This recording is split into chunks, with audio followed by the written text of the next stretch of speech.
মুহূর্তে কথা না বাড়িয়ে আমরা সরাসরি চলে যাব ঘটনায়, এবং আমাদের সাথে এখন উপস্থিত আছেন ডক্টর আলিফ, যিনি একটা নতুন ঘটনা আপনাদের উপহার দিবেন। আমরা সেই ঘটনাটা শুনবো আপনার কাছে। আলিফ, কোন ঘটনা শুনছি? আসসালামু আলাইকুম লিসেনার্স এবং রাসেল ভাই। আজকে তো অনেকগুলো ঘটনা নিয়ে আসছি রাসেল ভাই। এর মধ্যে কবরের ঘটনা যেটা বলেছিলেন একটু আগে সেটাই বলবো, এবং একটু সবার আগে ক্ষমা চেয়ে নিচ্ছি। লাস্ট বার যখন এসেছিলাম ঘটনা পুরোপুরি প্রপারলি বলতে পারি নাই অসুস্থ থাকবার কারণে। আজকে কিছু ঘটনা নিয়ে আসছি সবার জন্য, আশা করি ভালো লাগবে ইনশাল্লাহ। যে ঘটনাটি শেয়ার করব সেটি হচ্ছে, আমি জায়গার নামটা মেনশন করতে পারবো না কোন জায়গার এটা ঘটনা, এবং যে লোকটি প্রত্যক্ষ করেছেন তার নাম হচ্ছে আব্দুস সালাম, এবং তিনি এই জিনিসটি দেখেছেন বা উনি জিনিসটি মানে বুঝতে পেরেছেন, বা এই জিনিসটি সে পুরোটাই এই জিনিসের সাথে ভিকটিম, যিনি 1992 সালে। তো ওনার গ্রামের বাড়ি ওনার বাসা থেকে বাজার পর্যন্ত ডিস্টেন্স হচ্ছে প্রায় অর্ধ মাইল। তো এতটুকু রাস্তা হেঁটেই যেতে হতো আর কি, সবকিছু করবার জন্য, বা যাই আনতে হইতো ওই এত দূর রাস্তায় পার করে যেতে হতো। আশেপাশে কোনো ছোটখাটো এবং টঙের দোকানও ছিল না। তো রেগুলার যেতে আসতে একদিন হঠাৎ করে সেদিন বিকালবেলায় আর কি বাজার থেকে ব্যাক করবার সময় নর্মালি ওই রাস্তাতে যাওয়ার পথে একটি মানে বাঁশ ঝাড় টাইপের একটি জায়গা ছিল এবং পাকা কিছু কবর ছিল। তো নর্মালি উনি ওই জায়গা দিয়ে যাওয়ার সময় সালাম জানিয়ে যেত। হঠাৎ করে একদিন কি হলো, বাজার থেকে ব্যাক করবার সময় উনি ওই জায়গাতে আসার পরে দেখলো যে একটি মানে অনেক লম্বা একজন লোক খালি গায়ে কোমরে গামছা বাঁধা সে কবর খুঁড়ছে। তো কৌতূহল বশত সেই লোকটার কাছে যে জিজ্ঞেস করে, ভাই কে মারা গেছে? কিন্তু উনি কোনো ধরনের উত্তর দেন না, কবর খোঁড়াতেই সে ব্যস্ত। এক পর্যায়ে আরো কিছু কোয়েশ্চেন জিজ্ঞেস করলো কৌতূহলের কারণে, যে কে মারা গেছে, কোন বাড়ির লোক মারা গেল, কিন্তু ওই লোকটি কোনো ধরনের বিকার নেই, কোনো ধরনের প্রশ্নের উত্তর দেওয়ার চিন্তাই করছে না। এমন একটা ভাব যে ওনাকে কেউ দেখছে না। তো উনি বাড়িতে চলে গেলেন। বাড়ি থেকে পরের দিন আবারও ঠিক একইভাবে বাজারে যেতে হচ্ছে কোনো না কোনো দরকারি কাজে। বাজার যাওয়ার পথে দেখলো সেই লোকটি স্টিল কবর খুঁড়ছে। তখনও কবর খুঁড়ছে? আচ্ছা। কবর খুঁড়ছে। কবর তো খুঁড়তে খুব বেশি হলে 2 থেকে 3 ঘন্টা সময় লাগে, কিন্তু এতক্ষণ কিসের কবর খুঁড়ছে? উনি ওনার কৌতূহলের মানে আরো বাড়তে থাকলো কৌতূহল। ভাই কি হলো, কে মারা গেছে? আপনি কালকের থেকে কবর করতেছেন, লোকটির কোনো বিকার নাই, কোনো অ্যান্সার নাই, উনি তাকাচ্ছে ওনার দিকে। এরকম করে করে রাসেল ভাই 2 দিন গেল, 3 দিন গেল, 4 দিন গেল, 5-6 দিন চলে গেছে। সে দেখতেছে ওই লোকটি কবর খুঁড়ছে তো খুঁড়ছেই। এত বড় কবর, কার কবর খুঁড়ছে? তো লাস্ট এর মধ্যে সে কয়েকজন লোককেও ইভেন নিয়ে এসেছিল, যে ভাই দেখেন এই জায়গায় কবর খুঁড়তে দেখতেছি। প্রথম দিন সে নিয়ে আসে তারই পাশের বাড়ির একজন লোককে, কিন্তু লোকটা এসে বলে কই কিছু নাই তো। তো উনি কি সেটি দেখছে? উনি খুবই অবাক যে আমি কি দেখছি, তাহলে এতদিন আমি কার সাথে, এত জলজন্ত মানুষ, আমি তো ঝাপসাও দেখিনি, মানুষ জলজন্ত একজন মানুষ। তাহলে উনি প্রতিদিন কবর করছে। আমি যখনই কাউকে নিয়ে আসি দেখি যে কবর মানে ওখানে কেউ নাই, খালি। তো ওনার এই মাথার মধ্যে এই জিনিসটা ঘোর পাক করতে করতে 1 থেকে 2 দিন পর হঠাৎ করে রাতের বেলা ঘুম ভাঙে এবং বাড়ি থেকে যদি নক করছে। নক করে দরজা খোলার পরে পাশের বাড়ির মোতালিব নামে একজন লোক, সে এসে বলল যে ভাই মুরব্বী, এক পরিচিত একজন মুরব্বী, উনি মারা গেছেন। তো উনি অনেক পায়াস একজন লোক, উনি গেছেন ওখানে এবং ডেড বডিটি পরিষ্কার করে গোসল করিয়ে কাফনের কাপড় মুড়িয়ে তিনি কবরস্থানে নিয়ে যাওয়ার পরে দেখলেন যেটা, যে এটা সেই কবরটা, যে কবরটা এতদিন ধরে 7 দিন ধরে যে খোঁড়াখুড়ি করছে, সেই কবরটা যেখানে তার কবর। ওনার জন্য যে কবরটা সিলেক্ট করা হয়েছে এটা সেই কবর যেটা 7 দিন ধরে খুঁড়ছিল লোকটি। উনি একা, এবার উনি অন্য কেউ প্রত্যক্ষ করেন, উনি একাই প্রত্যক্ষ করেছেন 7 দিন আগের থেকে। এবার উনি যে মারা যাবে এটাও তো উনি জানতো না। সেটাই রিলেশন, আমি মানে যেটা হচ্ছে যে কেউ দেখলে একটা কথা ছিল, কিন্তু উনি একাই দেখছেন। তো উনি কাউকে নিয়ে আসলে সে আর দেখে না। এবং যাদেরকে নিয়ে আসে তারা ওই মুহূর্তে উপস্থিত ছিল, তারা তার দিকে একবারে হুম রেখে তাকিয়ে থাকে, এভাবে তাকিয়ে, তুই যে বলেছিলেন কবর খুঁড়ছে, এই আজকে এখানে কবর হচ্ছে। উনি জিনিসগুলো রিলেট করতে পারে, উনি যা দেখেছে এতদিন ওইটার সাথে সে রিলেট করতে পারে। তো ঘটনা রাসেল ভাই এই জায়গায় শেষ হলেই ভালো হতো। হ্যাঁ সেটাই, মানে আমার কাছে মনে হচ্ছে এইটুকু ঘটনা থাকলে ভালো ছিল, কিন্তু মানে ওনাকে মানে মাথা নষ্ট করার জন্য যেটা হলো যে ঠিক পরের দিন থেকে তার খারাপ স্বপ্ন আসতে শুরু করলো। খারাপ স্বপ্ন বলবো না, জিনিসটা এরকম হচ্ছে যে ওই গ্রামের মানুষজন মনে করে যে কেউ যদি ডাকে তাহলে মৃত্যু নাকি খুব ঘনিয়ে আসে, বিশেষ করে মৃত মানুষরা। সে দেখলো যে যেই লোকটিকে, কারণ উনি তো খুব কাছের থেকে গোসল করিয়েছে, কাফনের কাপড় পরেছে, উনি দেখলো যে স্বপ্নে তাকে ওই বুড়ো চাচাটা ডাকছে তার কাছে। আচ্ছা, ডাকছে এমন মানে এত সুন্দর করে ডাকছে যে সে মানে না যেতে পারছে না। তো রাসেল ভাই ছোট্ট একটা জিনিস আমি মিস করে গেছি। ওই যে লোকটিকে দেখেছিল, সেই লোকটিকে দেখার পর উনি ওই জায়গায় প্রচন্ড বৃষ্টি নামে এবং ওই সময় মাগরিবের আজানের ওয়াক্ত আমি হয়ে এটা যায়। মনে করে দিতে যাচ্ছিলাম। হ্যাঁ, সেটা উনি কি করলো, ওই বৃষ্টি পড়ছে, উনি ওযু করে আস্তে আস্তে দেখলো যে উনি এত সুন্দর করে আজান দিচ্ছে। ওই অত্র এলাকার গ্রামে এত সুন্দর করে কেউ আজান দেয় না, এত সুন্দর। মানে এই আজানে সে আজান পড়ার পরে ওই লোকটিও নামাজ পড়ে, সেও কোনা দিয়ে নামাজ পড়ে বাড়ি চলে যায়।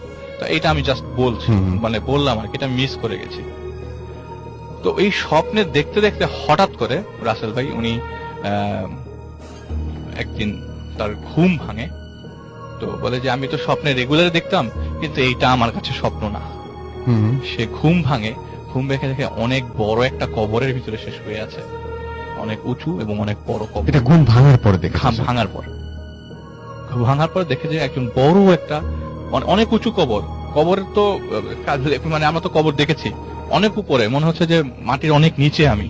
এবং আমি ডান দিকে কাত হয়ে, মানে ডান দিকে তাকাতেই দেখি যে সেই চাচা যাকে আমি দাফন করেছিলাম সবাই মিলে, তার পাশে আমি শুয়ে, তার মানে ওনার কবরেই শুয়ে আছেন। এরকম একটা জিনিস, এরকম জিনিস দেখছে।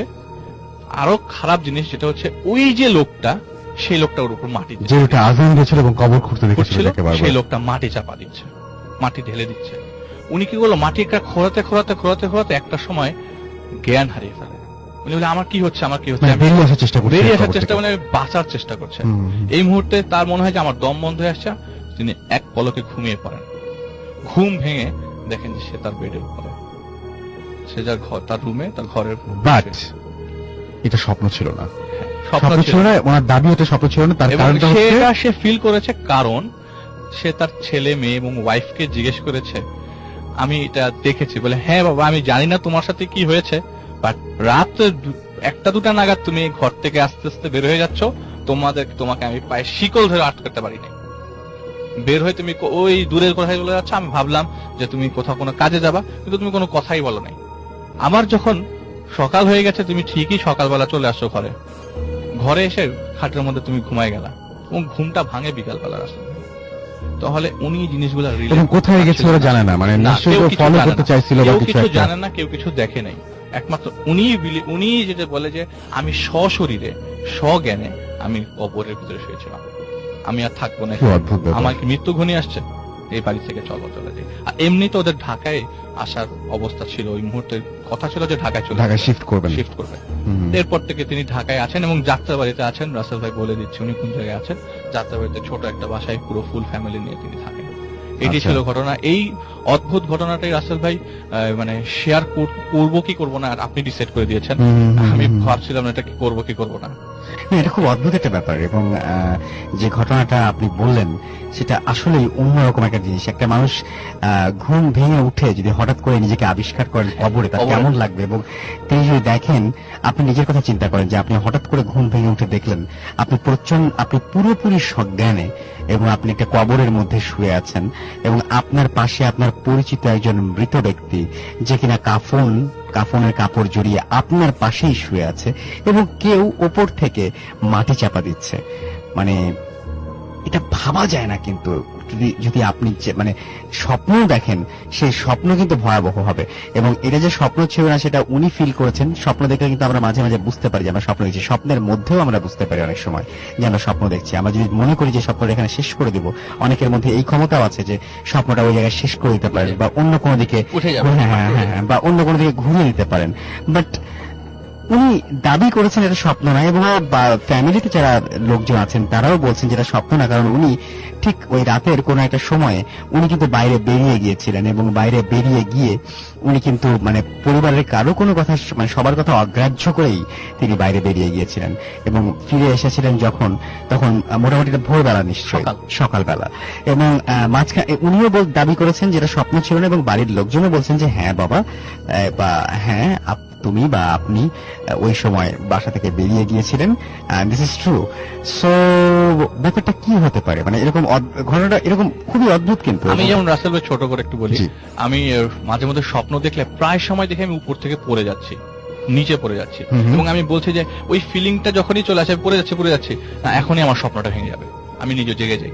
আচ্ছা, এই জিনিসটা আমার হ্যাঁ, এটা হয়তো অনেকেরই হয়, টায়ার্ড থাকলে অনেক সময় জিনিসটা হয়, মানে প্রায়ই হয়। কিন্তু এই যে জেগে ওঠে কবরের মধ্যে, আপনি শুয়ে আছেন এবং আপনার শরীরের উপর মাটি পড়ছে, হ্যাঁ হ্যাঁ, এই ব্যাপারটা, জেগে থাকা অবস্থা, এই ফিলিংটার কোনো মানে আসলে মানে আমরা আলিফের কাছে যাব এবং এরপর যে ঘটনা শুনবো সেটা হসপিটাল একটা ঘটনা, একজন নার্স রিলেটেড একটা ঘটনা, এবং এই ঘটনাটা আমরা শুনতে চাই।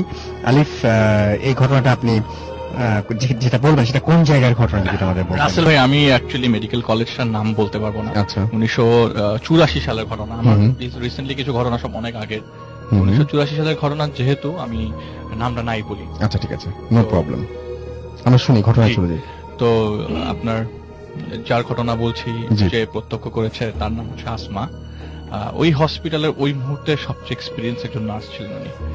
তো নর্মালি সাধারণ ওনার ডিউটি থাকে সাধারণত গাইনিকোলজি এবং প্রসূতি বিভাগে, যেসব প্রেগনেন্ট উইমেনরা ভর্তি হয় সেই ডিপার্টমেন্টে, এবং চিলড্রেন মানে নতুন জন্ম হওয়া বাচ্চা যারা, তাদেরকে যেই রুমে রাখা হয় সেই রুমে তার ডিউটি থাকে।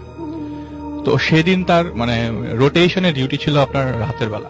আচ্ছা, প্রচন্ড শীত, সবার কনকনে শীত একদম। তো সবাই একসাথে জড়সড় হয়ে ইমার্জেন্সিতে বসে কফি খাচ্ছিল। ওই মুহূর্তে আবার ওই সময় কফিটা খুব প্রচলন শুরু হয়ে গেছে ওই জায়গায়।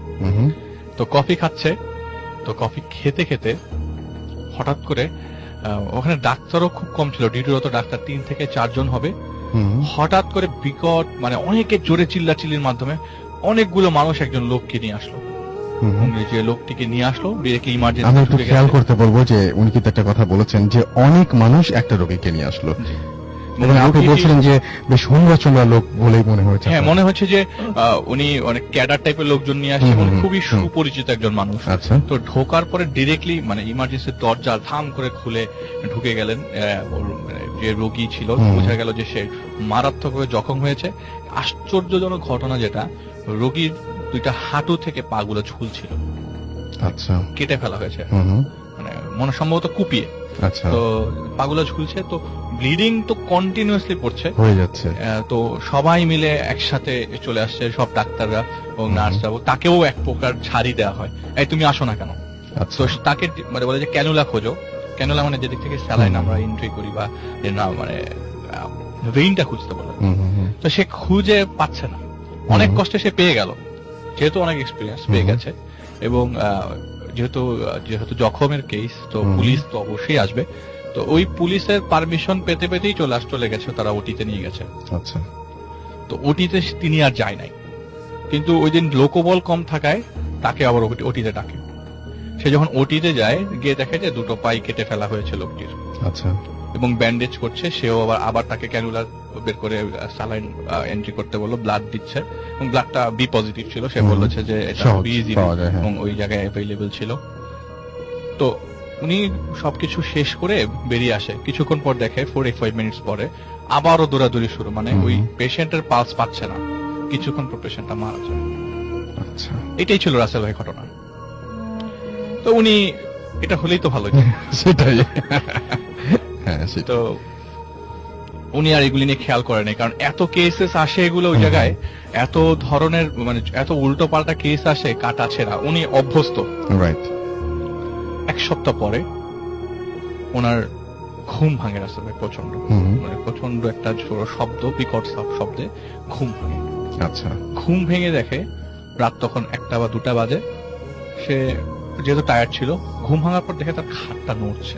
আচ্ছা, তো নড়ার সে ভয়ে ভূমিকম্প মনে করে পাশের রুমে চলে যায়, সবাইকে জাগ্রত করে। সবাই বলে না না, এটা ভূমিকম্প না, তুই কিছু ফিল করতেছিস, আচ্ছা, তুই জাগে ঘুমা।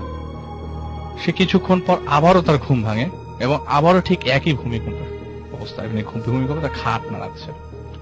সে আবারও রুমে যায় এবং বলে যে আমার অবস্থা এখানে থাকা যাবে না, আমি তোদের সাথে থাকবো। ওই দিনটা কোনোভাবে অতিক্রম করার পর ঠিক পরের দিন আবারও ঠিক একইভাবে তার ঘুম ভাঙে।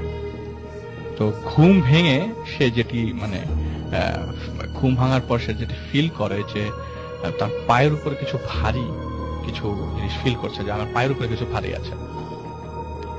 রাসেল ভাই সরি, পায়ের কাছে ভারী না, সে শব্দ পায় খাটের নিচে। খাটের নিচে আছে, হ্যাঁ হ্যাঁ হ্যাঁ হ্যাঁ। আমি প্লটটা একটু চেঞ্জ করে ফেলেছি। খাটের নিচে সে একটি শব্দ পায়, শব্দ পেয়ে সে এখন দেখে যে বাচ্চা কান্নার শব্দ। সে খাটের নিচের ওই চাদরটা উপরে উঠিয়ে দেখে খাটের নিচে অজস্র বাচ্চা কান্না করছে খাটের নিচে। খাটের নিচে। এইটা দেখে তার আর কোনো কিছু ঠিক নেই, সে সেন্স হারিয়ে ফেলে। এবং সেটা সে বলে, ওই প্রথম আমি বুঝলাম সেন্স হারানো কি।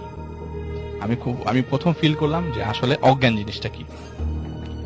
আমার ফ্রেন্ডরা, আমি ঘুম ভাঙে তাদের অন্য রুমে, এবং আমি তাদেরকে বলি, তারা সবাই বলে আসলে ওই যে লোকটা মারা গিয়েছিল, ওনার নার্সরা মিলে জিনিসটা খুব এক্সাজারেট করে, জানতে চায় কি হয়েছিল। এবার আমি লাশের ঘটনাটা বলি রাসেল ভাই। লাশটি যখন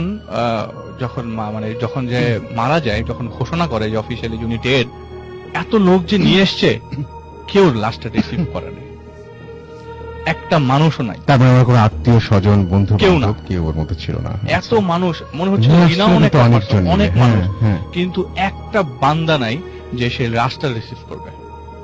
পুলিশ যখন আসে, পুলিশ পোস্টমর্টেম করে, তারা সবকিছু ওই 7 দিনের মধ্যে দেখে যে লাশটাকে নিয়ে কি হচ্ছে। পোস্টমর্টেম করার পরে ওই জায়গাটা রেখে দেয়। এবং বাংলাদেশের one of the renown college এটা, যেখান থেকে ডেড বডিজ ইজিলি অ্যাভেলেবল। হ্যাঁ, খুবই, আমি জানতাম না, আজকেই প্রথম শুনলাম। হ্যাঁ, সেটাই।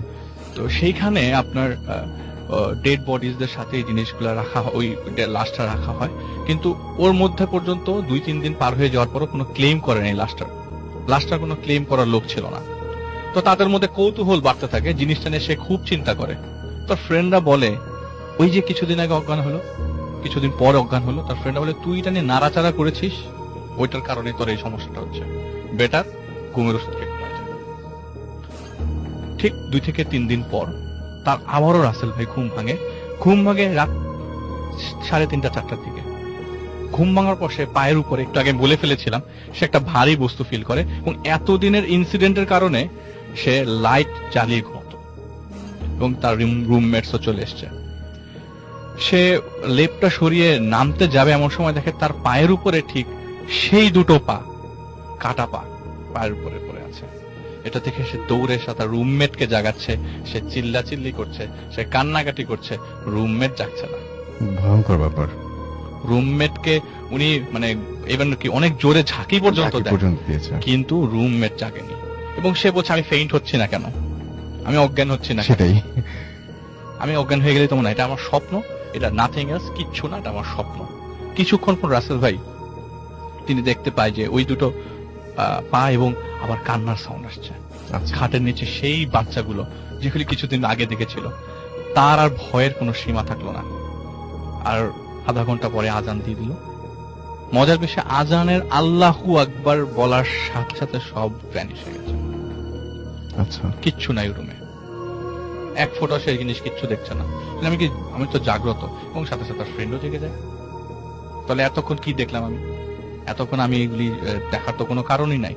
আমি যদি সারাক্ষণ চিন্তাই করতাম, তাহলে কেন আমার পা আসবে, কেন আমি বাচ্চা কেন দেখবো? সেটাই, বাচ্চা দেখার তো কোনো কোয়েশ্চেনই আসে না। আমি সারাদিন কাটাছেড়া জিনিস দেখি, মানুষ আস্তে আস্তে মরতেছে আমার হাতের উপর। হ্যাঁ সেটাই, হ্যাঁ সেটাই, আমার তো অন্য কোনো কিছু দেখার কথা ছিল। আমার রুমে কেন এগুলি আমি দেখবো হঠাৎ করে? সে বলল আমি থাকবো না, এইখানে আমি থাকবো না, আমি ছুটি নিব। এবং তার ডাক্তাররাও, ওই রিলেটেড ডাক্তার, ডিপার্টমেন্টের ডাক্তাররাও তাকে ছুটি দেয়। খুব বিশ্বাস করে ব্যাপারটা। হ্যাঁ, এক্সপিরিয়েন্স একজন নার্স উনি, ছুটি নেয়। 8 থেকে 10 দিন পর সে যখন ব্যাক করে, একটা পজিটিভ সাইন হচ্ছে ওই যে লাশটা যেটা ছিল কেউ ক্লেম করবার না, সেটা দাফন হয়ে যায়। সেটা নিয়ে যায় এবং নিয়ে দাফন করে ফেলে গভর্নমেন্ট থেকে। এবং এরপরে সে যখন রুমে যায়, একটু ভীত সন্ত্রস্ত থাকলেও আর কিছু ঘটেনি। আচ্ছা, তার কথা আমি যখনই খবর পেলাম লাশটা দাফন হয়ে গেছে, এবং আমি তো ভয় ছিলাম আজকে রাত্রে আমি কিছু দেখবো, কিন্তু না, আজকে আমি ঠিক আগের মতো ফিল করছি। খুব ঠান্ডা জায়গাটা, খুব আরামে আছে, শীত তো সেরকম ওরকম ভাবেই আছে, আমি আগে যেরকম ভাবে ছিলাম। তো মাঝখান দিয়ে আমি চোখটা বন্ধ করতে গেলে আমার কাছে মনে হতো না, আমি আসলে ঘুমোতে পারবো না আজকে রাতে। এখন আর সেই কন্ডিশন, আমি ইভেন বাসায় যেও, ওনার কথা হচ্ছে আমি বাসায় যেও ঘুমোতে পারছিলাম না। কিন্তু বাসায় আমি কিছু দেখি নাই।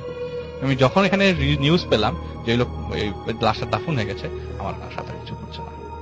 এটাই রাসেল ভাই, এটা রহস্য থেকে গেল এবং এই সেটাই, রহস্যের আসলে রহস্যের কোনো উন্মোচন শেষ নাই। করার কোনো লোকও নাই। একদম। তো থ্যাংক ইউ সো মাচ আলিফ আপনার চমৎকার এই ঘটনার জন্য। আমি দেখতে পাচ্ছি যে আমাদের জন্য দারুণ দারুণ সব ঘটনা। আমরা আলিফের কাছে শেষ ঘটনা শুনে আসবো ছোট্ট করে, যেহেতু হাতের সময় খুব কম। আলিফ, শুনি আপনার লাস্ট ঘটনাটা। রাসেল ভাই, এটি আসলে একটি ছেলের ঘটনা, তার মায়ের কাছ থেকে আমি যেভাবে শুনেছি ঠিক সেভাবেই বলছি। তো ছেলেটি অনেক দুষ্টু এবং চঞ্চল প্রকৃতির একটি ছেলে ছিল। ছোটবেলা থেকেই এই গাছের ডালে এই ঘরের চালে। ঢাকায় বাবা যখন শিফট হয়ে আসে, বাবা টিএনটি বোর্ডে চাকরি করতো আর কি। ঢাকায় যখন শিফট হয়ে আসে, ঢাকায় তাদের নিজেদের একটা 3 তলা বাড়ি ছিল, জায়গাটার নাম আমি বলছি না। সে 3 তলার একদম 3 তলায় তারা থাকতেন। তো বেশি বড় জায়গা না। তো ছেলেটাকে স্কুলে ভর্তি করিয়ে দেয়। তো বড় হতে হতে যখন ক্লাস 9-এ পড়ে, 1998 এর ঘটনা, 98 এর ঘটনা, যখন ক্লাস 9-এ পড়ে, হঠাৎ একদিন স্কুল থেকে বাসায় আসার পরে তার রুমে ঢোকার পর থেকে সব ওলট পালট করে ভেঙে ফেলছে সে। বাসায় মা খুব অবাক হয়ে যায়, মানে উনি খুব অবাক হয়ে যায় যে আমার ছেলেগুলো কি করছে, একমাত্র ছেলে, কিছু বলতেও পারে না। ভাঙতে ভাঙতে ভাঙতে ভাঙতে ডাইনিং স্পেসে চলে আসছে। ওই সময় বাবা উপস্থিত ছিল বাসায়। বাবা কি করলো, অনেকক্ষণ পেটালো ছেলেটাকে, কিন্তু কিছুতেই মানাতে পারছে না এবং ছেলেটা কোনো কথাবার্তা বলা ছাড়া সব ভেঙে ফেলছে। একটা সময় ছেলেটা টায়ার্ড হয়ে মানে ঘুমিয়ে পড়ে। তো ঘুমিয়ে পড়ার পর ঘর পুরো তছনছ। তো ছেলেটার পাশে যেটা মাই ছিল এবং বাসায় আশেপাশে অন্য লোকজন, মানে পাশেই ওনার ভাইয়ের বাসা ছিল মহিলার। তো তার ভাই এসে, ভাই আত্মীয় স্বজন সবাই এসে ঘর পরিষ্কার করলো এবং সারাদিন লোকজন মোটামুটি বাসায় উপস্থিত ছিল। তো রাতের বেলা রাসেল ভাই হঠাৎ করে রাত 1টা-1:30টার দিকে দরজায় কি জানি নক করলো। তো যেহেতু মা পাশে ছিল, মা উঠে যায়নি, বা বলছে আমি খুলতেছি। আমার হাজবেন্ড দরজাটা খুললো। খোলার পর দেখলো একটা লোক সিঁড়িতে বসে আছে, পুরাপুরি চাদর মুড়োনো। জিজ্ঞেস করলেন তুমি কে, কিন্তু কোনো উত্তর পেল না। একটা লোক যদি হঠাৎ করে রাত্রে 1টার দিকে আপনার রুমের মানে মেইন দরজার সামনে সিঁড়িতে বসে থাকে, আপনার নিজেরই ভয় লাগবে এবং মনে হবে যে ডাকাত আসলো নাকি কিছু একটা। সে কি করলো, রুস্তম নামে যে তাদের দারোয়ান, অনেকক্ষণ দারোয়ানকে ডাকলো। দারোয়ান উপরে আসে না। অন্য সময় দারোয়ান কান পেতে থাকে, আস্তে একটু ডাক দিলে উপরে এসে পড়ে, কিন্তু এখন রাতের বেলা ও তো ডিউটিতে থাকার কথা, ও ডাকতেছে কিন্তু রুস্তমের কোনো খবর নেই। হঠাৎ করে তিনি দেখলেন ওই লোকটি দাঁড়ানোর পর আপনার কাপড় গায়ে শরীর থেকে চাদরটি খুলে ফেললো এবং দেখলো যে ওনার ছেলে রনি ওই কাফনের কাপড় পেঁচিয়ে দাঁড়িয়ে আছে ওনার সামনে। আচ্ছা, এটা তো পরের ঘটনা রাসেল ভাই। উনি এসে দেখলেন ওনার হাজবেন্ড পড়ে আছে, যে মা উনি এসে দেখলেন হাজবেন্ড পড়ে আছে এবং হাজবেন্ডকে উঠিয়ে ফোন দিয়ে পাশের থেকে আবার আত্মীয় স্বজনকে, যারা ভাই ছিল ওনাকে ডেকে নিয়ে এসে হসপিটালে নিতে নিতে রাস্তায় পথিমধ্যে তাদেরকে অ্যাম্বুলেন্সে এই কথা বলে যে আমি রনিকে দেখছি। এখন তো হসপিটালে নিয়ে যাওয়া হলো। 5 দিন পর ডাক্তার ডিক্লেয়ার করলো যে ওনার রাইট সাইডটা প্যারালাইজড হয়ে গেছে। তো এই এত প্রতিকূলতার মাঝখান দিয়ে কি হয়েছে রাসেল ভাই, এটা উনি মনেই করেন নাই। খালি রনির পাশে একজন আছে, সেটা সে কনফার্ম ছিল একদম। তো কি হলো, মাঝখান দিয়ে সে যখন বাসায় ফিরলো তখন জানলো এর মাঝে লোকজন কথা বলতে পারে না, কারণ ওনার হাজবেন্ড আইসিইউতে ছিল, কথা বলতে পারে না ঠিক মতো। তো উনি যখন বাসায় হাজবেন্ডকে নিয়ে ব্যাক করলো, তখন জানলো যে ওই বাসায় যে দারোয়ানটা ছিল রুস্তম, ওই দিনই মারা যান। আচ্ছা। এবং ওই দিনই ওই লোকটার শীতকাল রাসেল ভাই, ওই দিনই ওই লোকটার ডেড বডিটা পিছনে বাড়ির যে স্ল্যাব গুলো আছে ওইখানে পাওয়া যায়, ড্রেনের ভেতরে। ড্রেনের ভেতরে যত গরমই, মানে শীতকালে লাশ পচার কথা না, ড্রেনের মধ্যে লাশটা ওই একদিনের মধ্যে নাকি পচে গেছিল। তো লাস্ট কোনো ক্লেম টেম, মানে কোনো ধরনের পুলিশে কেস ছাড়াই আত্মীয় স্বজন নিয়ে যায়। এখন আত্মীয় স্বজন কেন কেস করলো না, এটা ওনার কোশ্চেন। কেন কেস করলো না, লাশটা নিয়ে ওনারা চলে যায়। তো ঘটনা এভাবেই চলতে থাকে। রনি মাঝখান দিয়ে নর্মালি ছিল। হঠাৎ একদিন রাসেল ভাই শীতকাল চলাকালীন অবস্থায় ওই বাবাকে বাসায় নিয়ে আসার 1 থেকে 2 সপ্তাহ পরে হঠাৎ করে তার রাতের বেলা ঘুম ভেঙে ডাইনিং স্পেসে পানি খেতে যায়। হঠাৎ করে তার রনির রুম থেকে গুনগুন করে কথার সাউন্ড আসছে। উনি কি করলো, দরজাটা আচমকাই খুলে দেখলো পুরো রুম পরিষ্কার, কেউ নাই, কোনো বান্দা নেই, রনিও নেই। উনি পুরা বাসা তন্ন করে খুঁজলো, রনির কোথাও খুঁজে পেল না। তাহলে ভিতর থেকে দরজার ভেতর দিয়ে সিটকানি লাগানো, রনি গেল কোথায়? কেউ তো দরজা খুলেই নাই। বাসায় খালি উনি, ওনার হাজবেন্ড এবং রনি থাকতেন, আর সকালে একটা ছুটা বুয়া কাজ করে চলে যেত। তাহলে রনি গেল কোথায়? বাসার নিচে খুঁজলো, চিৎকার চেঁচামেচি কান্নাকাটি চলছেই। নিচের থেকে ভাড়াটিয়া উপরে আসছে, বা ভাই চলে এসছে, ছাদের উপরে খোঁজাখুঁজি হলো, এলাকায় বিভিন্ন জায়গায় মাইকিং করেও রনিকে 20 দিন খুঁজে পেল না। হুম। হঠাৎ করে এই শোকের মধ্যে একদিক দিয়ে বাবা প্যারালাইজ, দিক দিয়ে রনি উধাও, ওনার অবস্থা তো খুবই খারাপ, উনি কি করবেন অ্যাকচুয়ালি। হঠাৎ করে একদিন খবরের কাগজ বাসায়, তো উনি নিতে গেছেন, দরজার নিচ থেকে খবরের কাগজ, যেগুলো খবরের কাগজটা আটকে আছে, কেউ জানি দাঁড়িয়ে আছে খবরের কাগজ নিচ থেকে বোঝা যাচ্ছে দাঁড়িয়ে আছে খবরের কাগজের উপরে। উনি দরজাটা খুললেন এবং খুলে দেখলেন যে রনি চলে এসেছে। ওনার তো খুশির অন্ত নাই, রনিকে একটা চর মেরে সেটার সাথে জড়িয়ে ধরে যে তুই কই ছিলি। তো অনেক ফ্যামিলি মিটিংস হয় রনিকে নিয়ে, আসলে রনি কোনো কথাই বলে না। আসার পর থেকে কোনো ধরনের কথা, কোনো ধরনের কিচ্ছু না, কোনো ইন্টারাকশন নাই। ইভেন বাবা যে অসুস্থ, বাবা যে আপনার প্যারালাইজ অবস্থা, বাবাকে ইভেন দেখতে পর্যন্ত তার রুম থেকে ওই রুমে পর্যন্ত যায়নি। তো যেহেতু ছেলে একবার বাসা থেকে বেরিয়ে গেছে, সে চাচ্ছিল না কোনো অকারেন্স ঘটুক, যাতে আবারও ছেলেটা বাসা থেকে বেরিয়ে যায়। হঠাৎ করে একদিন বিকেল বেলা, ওই তো এই কয়দিনের মধ্যেই, 1 মাসের মধ্যে একটা গ্যাপ আছে, তো উনি হরলিক্স বানিয়ে ওই ছেলের রুমে নিয়ে যাচ্ছে।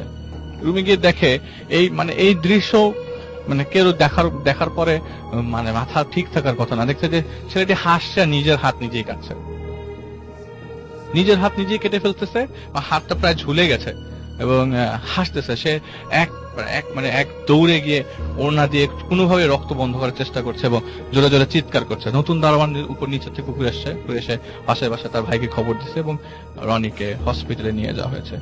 তো এক্সেসিভ হেমোরেজ হওয়ার কারণে ছেলেটি মারা যায়।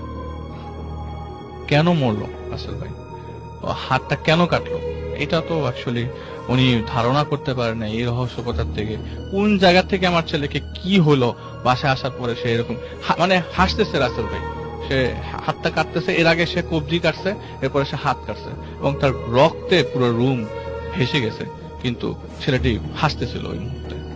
তো উনি নিজেকে আর ঠিক রাখতে পারেনি, উনি প্রায় একদিন পরে ওনার জ্ঞান ফিরে, কিন্তু ছেলে তো আর ফিরে আসে নাই। তো তিনি ডিসাইড করে যে না, থাকবো না, প্লাস ওনার হাজবেন্ডও আপনার প্যারালাইজ। তো ওনাদের একটা অফার ছিল বাংলাদেশের বাইরে চলে যাবার, উনি তার ছোট বোনের কাছে চলে যাবে, তো নেদারল্যান্ডে চলে যাবে। যাওয়ার দিনে রাসেল ভাই, আমি যদি শর্টকাটলি বলছি, যাওয়ার দিন যখন বাসার থেকে সবাই ব্যাগ লাগেজ নিয়ে বের হয়ে যাচ্ছে, ওনার হাজবেন্ড হুইল চেয়ার দিয়ে বাসায় থেকে বের হচ্ছিল, এমন সময় ওই হাজবেন্ডই খুব জোরে চিৎকার দিয়ে সবাইকে আটকে দেয়। এমনি কথা বলতে কষ্ট হতো, কিন্তু ওইটি দেখার পর থেকে ওনার হাজবেন্ড টোটালি 2 পাশে প্যারালাইজড হয়ে যায়, প্রত্যেক কথা বলতে পারে না। 5-6 বছর পর জিনিসটা স্বীকার করে, 5-6 বছর জিনিসটা শেয়ার করে, যখন ওই হল্যান্ডে একটু ভালো ট্রিটমেন্ট পাওয়ার পরে নিজে হালকা করে লিম্স নাড়াতে পারছেন, মুভ করতে, কথা বলতে পারছেন। ওই কথা বলার জড়তার মাঝে যেটা বলে যে উনি যেদিন বাংলাদেশ ছেড়ে চলে যায়, বাসা ছেড়ে চলে যায়, তখন ওই মুহূর্তে রনির সে একটা কাটা হাতটা সে খাটের উপর দেখে গেছে যাওয়ার সময়, এবং সে বলতে পারে না, ওই মুহূর্তে সে তো প্যারালাইজ হয়ে গেছে এবং অলমোস্ট লাইক কোমা, প্রায় 1-2 মাস কোমাতেই ছিল ওগুলো। তো মহিলার এই ট্র্যাজেডির কথাটা হয়তো শেয়ার করতে, আগেই শেয়ার করতাম, আগেই ঘটনাটা ছিল, আজকে বললাম, আপনি বললেন শেয়ার করতে। মহিলা আসলে আমাকে যখন বলে, বাংলাদেশে কিছুদিন আগে এসেছিলেন এবং চলে গেছেন উনি, ওরা হাজবেন্ড ওখানে থাকে এবং ওখানকার গভর্নমেন্ট বলে দিয়েছেন যে কোনো ধরনের মুভমেন্ট করা যাবে না। এই অবস্থা, এটাই ছিল। অনেক ধন্যবাদ আলিফ ঘটনার জন্য। আমি সরাসরি কথা না বাড়িয়ে, তো সময় একেবারেই কম, চলে যাচ্ছি ঘটনায়। আপনার ঘটনাটা একটু শুনুন। থ্যাংক ইউ রাসেল ভাই। আমি নামটা আরেকবার একটু। হ্যাঁ, আমি এস.এম. আরিফ বলছি। আমার বাসা মিরপুরে, আর ড্যাফোডিলে আমি ফটোগ্রাফি সোসাইটির প্রেসিডেন্ট হিসেবে আছি। আচ্ছা, আমি ঘটনায় চলে যাচ্ছি। তার আগে একটু বলে নেই যে আমার গ্রামের বাসা দিনাজপুরে। তো দিনাজপুরে যেহেতু সেখানে একটু হিন্দু এলাকায় হিন্দুদের দেখা যায় মুসলমানের থেকে হিন্দুরা একটু বেশি থাকে। তো আমাদের যে গ্রামটা, সেই গ্রামটা আপনার দিনাজপুর শহর থেকে 3 থেকে 4 কিলোমিটার ভিতরে যেতে হয়। তো সেখানে একটা দিঘি আছে, ঠিক আছে। সেই দিঘিটা কখনো পানি শুকায় না, পানিটা কখনো শুকিয়ে যায় না। সেটা হোক যত শীতের সময় দেখা যায় যে অনেক পুকুরের পানি শুকিয়ে যায়, বাট সেটা শুকায় না। তো দেখা যায় সেই দিঘিটা ছিল পার্শ্ববর্তী একটা নদী আছে, সেই নদীর একটা ব্রাঞ্চ হিসেবে ছিল। তো নদীটা যখন মারা যায়, নদীটা মরে যাওয়ার পরে সেটা একটা পুকুরের মতো হয়ে যায় এবং সেই পানিটা কখনো শুকায় না। তো সেটা নিয়ে অনেক কিংবদন্তি এলাকায় ছড়িয়ে আছে। তো রাসেল ভাই, যেটা আমি বলবো সেটা যে আমার দাদি যে জিনিসটা এক্সপিরিয়েন্স করেছিল, উনি বেঁচে নেই, যাই হোক, ওনাকে জান্নাতবাসী করুন। তো আমাদের দাদু বাসাটা হচ্ছে যে একদম মাটির। তো মাটির বাসা হওয়াতে দাদি দেখা যায় বিভিন্ন অকেশন আসলে সেটা লেপেন বা মোছেন আর কি, মাটি দিয়ে বিভিন্ন আচ্ছা। করে মোছেন। তো সেরকমই একদিন মুছতে দেখা যায় যে ওই কাজটা সারতে সারতে মুছতে মুছতে দেখা যায় যে সন্ধ্যা হয়ে গিয়েছে, একদম মাগরিবের আজান হচ্ছে এরকম আর কি। দেখা যায় লোকজন নাই। তো আমাদের বাসায় চাপকল আছে, বাট দাদি ভাবলেন যে কি দরকার এত কষ্ট করে চাপকল চাপানো, তো আমি গিয়ে দিঘি থেকে একটু ফ্রেশ হয়ে আসি বা একটু কাদামাটিগুলো একটু ধুয়ে আসি। তো উনি কি করলেন, একা একাই চলে গেলেন দিঘির পাশে। তো দিঘির পাশে গিয়ে দেখা গেল যে উনি হাত পা এসব দিয়ে মাটি সাফ করছেন। তো সাফ করতে করতে দেখা যায় যে দিঘিটার ঠিক মাঝখানে একটা পাকের মতো তৈরি হয়েছে। রাসেল ভাই যেটা বলবো যে দেখা যায় যে ঝড়ের সময় বা সে সময় নদীতে যেরকম পাক হয় সেরকম দিঘির মধ্যে মাঝখানটায় ঠিক পাক হচ্ছে। তো সেই পাকটা ধীরে ধীরে সামনে থেকে আসছে। দাদি ওটাকে আমলে না দিয়ে ভাবছেন যে মাছ টাছ কিছু হবে, কারণ দিঘিতে মাছ টাছ বড় মাছটা থাকলে এরকম পানি একটু হয়। তো উনি এটাকে পাত্তা না দিয়ে উনি নিজের মতো করে হাত পা ধুচ্ছেন। তো দেখা গেল যে সেই পাকটা আরো সামনে আসছে। তো দাদি তখন একটু ওয়ার্ড ফিল করলেন, দেখা গেল যে উনি মানে একটু অস্বস্তি ফিল করছেন বা একটু ভয় ভয় পাচ্ছেন, যে একদম গনগনা সন্ধ্যা, আশেপাশে কেউ নেই, একদম মানে ভয়ঙ্কর একটা অবস্থা। তখন উনি এভাবে এই অবস্থায় তিনি কি করলেন যে না থাক আমি চলে যাই। উনি যখন চলে যাবেন তখন ঠিক তার দেখলেন যে পায়ের কাছে কিছু একটা ধরলো, আচ্ছা। পাটা ধরে ফেললো আর কি, এরকম একটা ব্যাপার। উনি কোনো মতো মানে পাটা ছুটিয়ে নিলেন, ছুটিয়ে নিয়ে উনি কি করলেন চলে আসবেন। ওই সময় উনার যে শাড়ির আঁচলটা ছিল সেই আঁচলটাতে টান পড়লো, এবং আঁচলটা অলরেডি পানির নিচে কিন্তু ওই পাকের মধ্যে। তো উনি হচ্ছে যে আরেক হাত দিয়ে আঁচলটা ছাড়িয়ে নিয়ে কোন রকমে চলে আসলেন। এটা ছিল হচ্ছে যে ওই দিনকার ঘটনা। তো দেখা যায় যে ওই নদীতে বা ওই দিঘিতে অনেক রকম ঘটনা ঘটে, যার মধ্যে একটা প্রচলিত ঘটনা হচ্ছে ওই গ্রামে যে দিঘিটা কিন্তু পুরোটুকু শুকায় না, যতটুকু শুকায় তো অতটুকু শুকানোর মধ্যে দেখা যায় যে ওখানে কাঠ খড় বা দেখা যায় যে নৌকার ভাঙা চোরা কিছু অংশ, এটা খুব অদ্ভুত ব্যাপার। হ্যাঁ ওটা পড়ে থাকে। তো একদিন হচ্ছে যে গ্রামের মানুষরা কি করে ওই যে খড়ি বা আপনাকে যেটা লাকড়ি বলে আর কি, ওগুলো সংগ্রহ সংগ্রহ করে।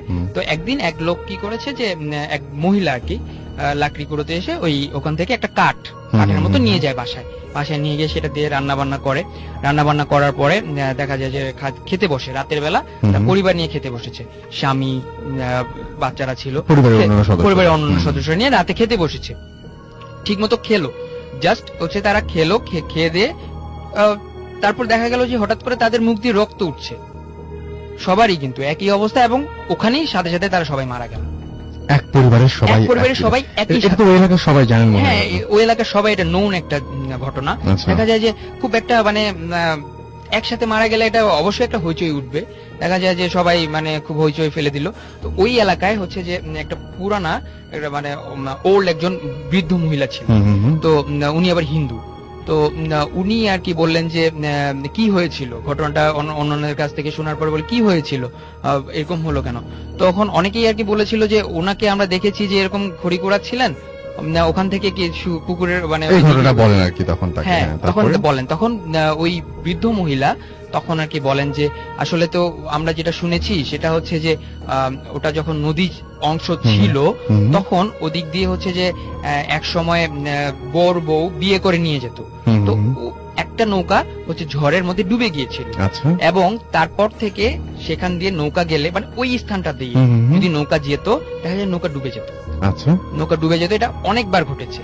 ইভেন এখন পর্যন্ত এখন দেখা যায় যে ছোট ছেলেমেয়েরা যদি এখন নামে, অনেকেই দেখা যায় যে অনেক বাচ্চারা তলিয়ে যায় অতটুকু দিঘির মধ্যে, কিন্তু তলিয়ে যায়, মারা যায়। দেখা যায় যে প্রতি বছর বা প্রতি সিজনেই একজন না একজন করে মারা যাচ্ছে। ইভেন দেখা গেল যে একজন সাঁতার জানে, খুব ভালো একজন সাঁতারু, সেও দেখা গেল যে ওখানে ডুবে মারা যাচ্ছে কোন একটা কারণে। দেখা গেল যে কেউ তার পা টেনে ধরছে। যেমন আমি যখন দাদু বাসায় যাই, আমি একদিন এক্সপিরিয়েন্স করেছিলাম যে আমার পায়ে কি যেন একটা দড়ির মতো হচ্ছে যে আটকায় গেল। আমার খালাতো ভাই চাচাতো ভাইরা ছিল, সবাই আমাকে টেনে নিয়ে আসলো। তো আমাকে বলছে কি ব্যাপার, তুমি সাঁতার জানো না, দূরে গেছো কেন? আমি বলছি না, আমি তো কাছেই ছিলাম, কিন্তু দড়ির মতো কি যেন একটা আমাকে দূরে নিয়ে গেল। তো এই জিনিসটা হচ্ছে যে রাসেল ভাই আমি এক্সপিরিয়েন্স করেছি। তো দিনাজপুরে অনেক ঘটনা আছে, তো পরবর্তী যদি আসার সুযোগ আমরা হয়, নেক্সট উইকে হয় শুনবো, আপনি যদি নেক্সট উইকে আসতে পারেন তাহলে ইনশাআল্লাহ আমরা আবার শুনবো। তাহলে আমরা থ্যাংক ইউ ভেরি মাচ। আজকে আর হাতে তেমন বেশি সময় নেই, আবারও যাবার আগে জানি আমরা ইমেল পড়তে পারি না, নাকি ব্রেক দিব? আমরা একটা ইমেল পড়ে ফেলি, কারণ একটা ঘটনা গেছে, আমরা গালি শুনতে চাই না, গালি শুনতে কারোরই ভালো লাগে না। এবং আমি একটা ঘটনায় পড়ছি। ঘটনাটা লিখেছেন আমাদের একজন লিসেনার, যেভাবে লিখেছেন সেভাবে পড়ছি। আসসালামু আলাইকুম। ঘটনাটা খুবই সমসাময়িক, মানে সমসাময়িক বলছে যে রমজান মাস আমরা শেষ করলাম এবং তার সেই সময়ের একটা ঘটনা আর কি, রমজান রিলেটেড। সো এখন নিশ্চয়ই অনেকের ঈদের ছুটির পরে ঘটনাটা ভালোই লাগবে। লিখছেন, প্রিয় রাসেল ভাই, আশা করি আপনি এবং মাসুম ভাই দুজনেই ভূত এফএমের সাথে ভালোই আছেন। আমি খন্দকার মোহাম্মদ শাকিল আহমেদ, সাভারের ক্যান্টনমেন্টের পাশের গাজীর চট নয়াপাড়া গ্রাম থেকে বলছি। ঘটনাটা বলার আগে আমি আমার গ্রামের একটু বর্ণনা দিয়ে নিচ্ছি বোঝার সুবিধার্থে। আমার গ্রামে বাংলাদেশ, আচ্ছা তারপরে লেখাটা বোঝা যায়নি, বাঁশবন এবং গ্রামের বিরাট একটা পথ আর কয়েকটা ছোট পথও বাঁশবনের ভেতর দিয়ে গেছে। এবং বলে রাখা ভালো যে বাড়ি থেকে মসজিদের দূরত্ব 5-6 মিনিটে। যাই হোক, এবার আমি ঘটনায় যাচ্ছি। ঘটনাটা এখনো টাটকা, আলবদ রীতিমতো কিছুক্ষণের জন্য যে কারোরই সমস্ত শরীর শিউরে উঠে গায়ের পশম দাঁড়িয়ে যাবার মতোই। গত 26শে রমজান, এই তো কিছুদিন আগে, 27শে রমজান শবে কদরের রাতেই ঘটনাটি বলছি, যা মসজিদ থেকে বাড়ি ফেরার সময় ঘটে। যেহেতু আমি ছোটবেলা থেকেই অনেকটাই ধার্মিক টাইপের, তাই সব নামাজি জামাতে আমি আদায় করার চেষ্টা করি। আর বিশেষ করে রাতের গুলোতে ছোটবেলা থেকেই সবার পরে ইবাদত বন্দেগী করে বাসায় ফিরতে পছন্দ করি। যেহেতু পবিত্র রাত এবং শবে কদরের রাত, সুতরাং সবার আগে মসজিদে হাজির হই এবং প্রায় ঘন্টাখানেক আগে হাজির হয়ে যাই। গিয়ে দেখি এতেকাফের লোক আর ধবধবে পাঞ্জাবি পরা প্রতিদিনের পরিচিত হুজুর এবং কামাল নামের এক বাক প্রতিবন্ধী। বিগত কয়েকদিন ধরেই এলাকায় দিনে রাতে বিদ্যুৎ থাকছে না। দিনের বেলায় বিকেলের দিকে হালকা বৃষ্টি আর শেষ সন্ধ্যায় আকাশ ঘন কালো মেঘে ঢাকা ছিল। ইফতারের পরেই বিদ্যুৎ চলে গেল। সমস্ত এলাকা নীরব সাগরের মতো লাগছে। যাই হোক, মসজিদে গিয়ে দেখি হুজুর এপাশ ওপাশ করছেন, মোমবাতি আছে কিন্তু দেশলাই নেই, তাই আলো জ্বালাতে পারছেন না। আমি মসজিদে ঢুকে স্মার্টফোনের হেভি ফ্ল্যাশ লাইটটা অন করে দেশলাই খুঁজলাম এবং কামাল ইশারায় আর ভঙ্গিতে বুঝালো দেশলাই শেষ। তাই পাশের মাদ্রাসা থেকে জানালা দিয়ে চেঁচিয়ে দেশলাই আনলাম, আলো জ্বালালাম। দরজা জানালা দিয়ে পাক খাওয়া বাতাসে নিভু নিভু প্রায় মোমবাতি। যাই হোক, প্রচন্ড বৃষ্টিতে মনে হয় 14-15 জন হবে নামাজে এসেছিল। গরমে সবার অবস্থান নাজেহাল। তাই হুজুরকে কানে কানে বললাম যে অন্য দিনের চাইতে একটু দ্রুত নামাজ পড়ালে ভালো হয় সবার জন্য। তিনি আমার দিকে তাকিয়ে মুচকি হেসে মাথা নেড়ে হ্যাঁ জানালেন। তারাবি নামাজ পড়তে পড়তেই সকালেই ভ্যাপসা গরমে ভিজে নাজেহাল অবস্থা, ঘামে ভিজে চাপচাপা সবার শরীর এবং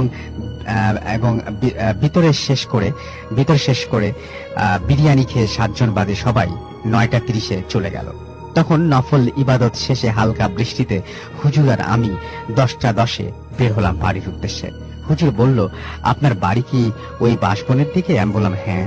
কেন, আপনাকে বাসায় এগিয়ে দিতে হবে? আমার সাথেই আসেন, একসাথে যাই। আমি বাড়ি চলে যাব, আপনাকে রাস্তায় তুলে দেব।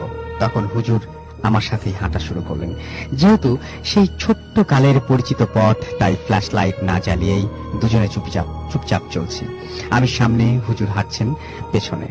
5 মিনিট পর সেই ঘন কালো আঁধারে ঘুটঘুটে বাঁশবন, বটগাছ, কবরস্থান পার হতে ঘটল ঘটনা। যখনই হুজুরকে পথে বিদায় দিতে পেছনে ঘুরলাম, দেখে আমি থমকে গেলাম। শরীর নিস্তেজ হয়ে গেল, চমকে উঠলাম। এ কি, আমি একা হাঁটছি? তাহলে হুজুর কই গেল? এতক্ষণ কার সাথে হাঁটলাম? কে রাস্তা পার করে দেওয়ার কথা বলল তাহলে?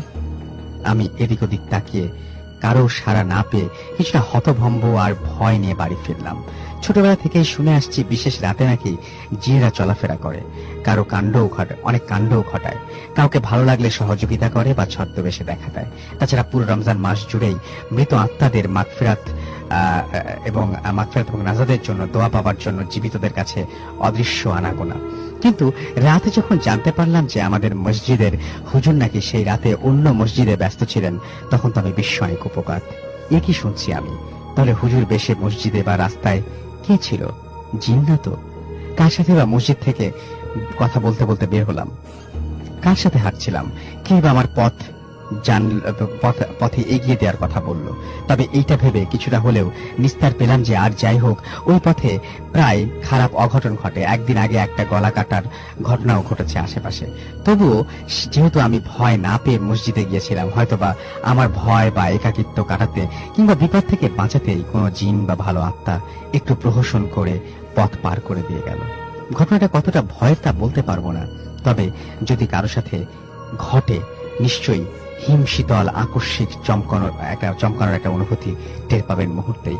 অনেক আগে ভূত এফএমের কোনো এক পর্বে মানুষের বেশে জিন এসেছিল বলে শুনেছিলাম। এবং তাহলে শ্রোতা বন্ধু বান্ধবদের কাছে প্রশ্ন, আপনাদের সাথে সবসময় যারা আছে তারা মানুষ তো? এই হচ্ছে ঘটনা, এবং এই ঘটনা আমি পড়ে শুনলাম। আশা করছি আপনাদের ভালো লেগেছে, কোনো কথা হবে না। আমরা চলে যাব আমাদের প্রথম ঘটনায়, আমাদের প্রথম অতিথির কাছে। আপনার নামটা একটু প্লিজ বলবেন, এবং আপনি নাম বলবেন না। কোথা থেকে আসছেন এটা কি বলা যাবে? হ্যাঁ, আমি ঢাকায় আছি। ঢাকাতে আছেন আপনি, কোন জায়গায় আছেন এটা বলতে চাচ্ছেন না? আচ্ছা, আমি শুরুতে জানিয়ে দিই আমার ঘটনা একটু শুরুতে আমি বলি। সেটা হচ্ছে যে আপনাদের বেসিক্যালি আপনি যে ঘটনাটা বলবেন সেটা আপনার বাসা কেন্দ্রিক ঘটনা, এবং সেই বাসা নিয়ে অনেক প্রবলেমই আপনি ফেস করছেন। একটু আমাকে বলবেন যে বাসাটায় আপনারা প্রথম কবে উঠেছিলেন? হ্যালো লিসেনার্স, সবাইকে ঈদের শুভেচ্ছা। আসলে বাসাটা আমরা উঠলাম 2009 জুনের দিকে। প্রথম কয় বছর মোটামুটি আপনারা ভালোই ছিলেন? প্রথম 3-4 মাস ইট ওয়াজ ওকে, বাট এরপর থেকে ফ্রিকোয়েন্টলি যেটা হলো যে আমাদের ফ্যামিলির সব মেম্বার খুব সিক হয়ে যেতাম একের পর এক, এবং প্রতি উইকে কেউ না কেউ আমরা হসপিটাল মানে যেতেই হতো। তো প্রথম আসলে ব্যাপারটাকে ওভাবে গুরুত্ব দেইনি, হতেই পারে। তো এটা হওয়ার পর আরেকটা জিনিস হচ্ছে, কন্টিনিউয়াসলি আমাদের পাশে ইলেকট্রনিক যে অ্যাপ্লায়েন্স, কন্টিনিউয়াসলি জিনিসগুলো নষ্ট হতে থাকলো হুটহাট, উইদাউট এনি রিজন এগুলো নষ্ট হতে থাকলো। মানে নিজেও চেক করে দেখলাম বা যেভাবেই হোক, কিন্তু I found nothing was wrong with the electrical and electronic appliance. Because আপনি নিজেও একজন বলবো শিওর, আপনি একজন নিজে ইলেকট্রিক্যাল ইঞ্জিনিয়ার, রাইট? জিনিসটা একটু দুঃখজনক যে আমার বাসায় আমি নিজেই প্রোটেকশনটা হচ্ছিল না ঠিক মতো, বুঝতে পারলাম না। তো আমি কি শুরু করবো? জি প্লিজ। হ্যাঁ লিসেনার্স, আসলে এই ব্যাপারগুলো আসলে শেয়ার করা যায় কিনা আমি বুঝতে পারি না, তবে রিসেন্ট কিছু ব্যাপারের কারণে আমি আসলে আসলাম। তো এখানে ওঠার পর যেহেতু আমরা ফ্রিকোয়েন্টলি শিখে যেতাম, শুরুর দিকে ব্যাপারগুলোকে পাত্তা দিলাম না। তারপর আমার বাসায় যে জিনিসগুলো, ডিভাইসগুলো ফ্রিকোয়েন্টলি নষ্ট হতে থাকলো। চেক করে দেখতাম বাসায় এক্সিস্টিং ইলেকট্রিক্যাল সিস্টেম বা যাই হোক, কিন্তু দেখা গেল কি খুব একটা প্রবলেম ছিল না যে এইগুলোর কারণে এইভাবে নষ্ট হয়ে যাবে।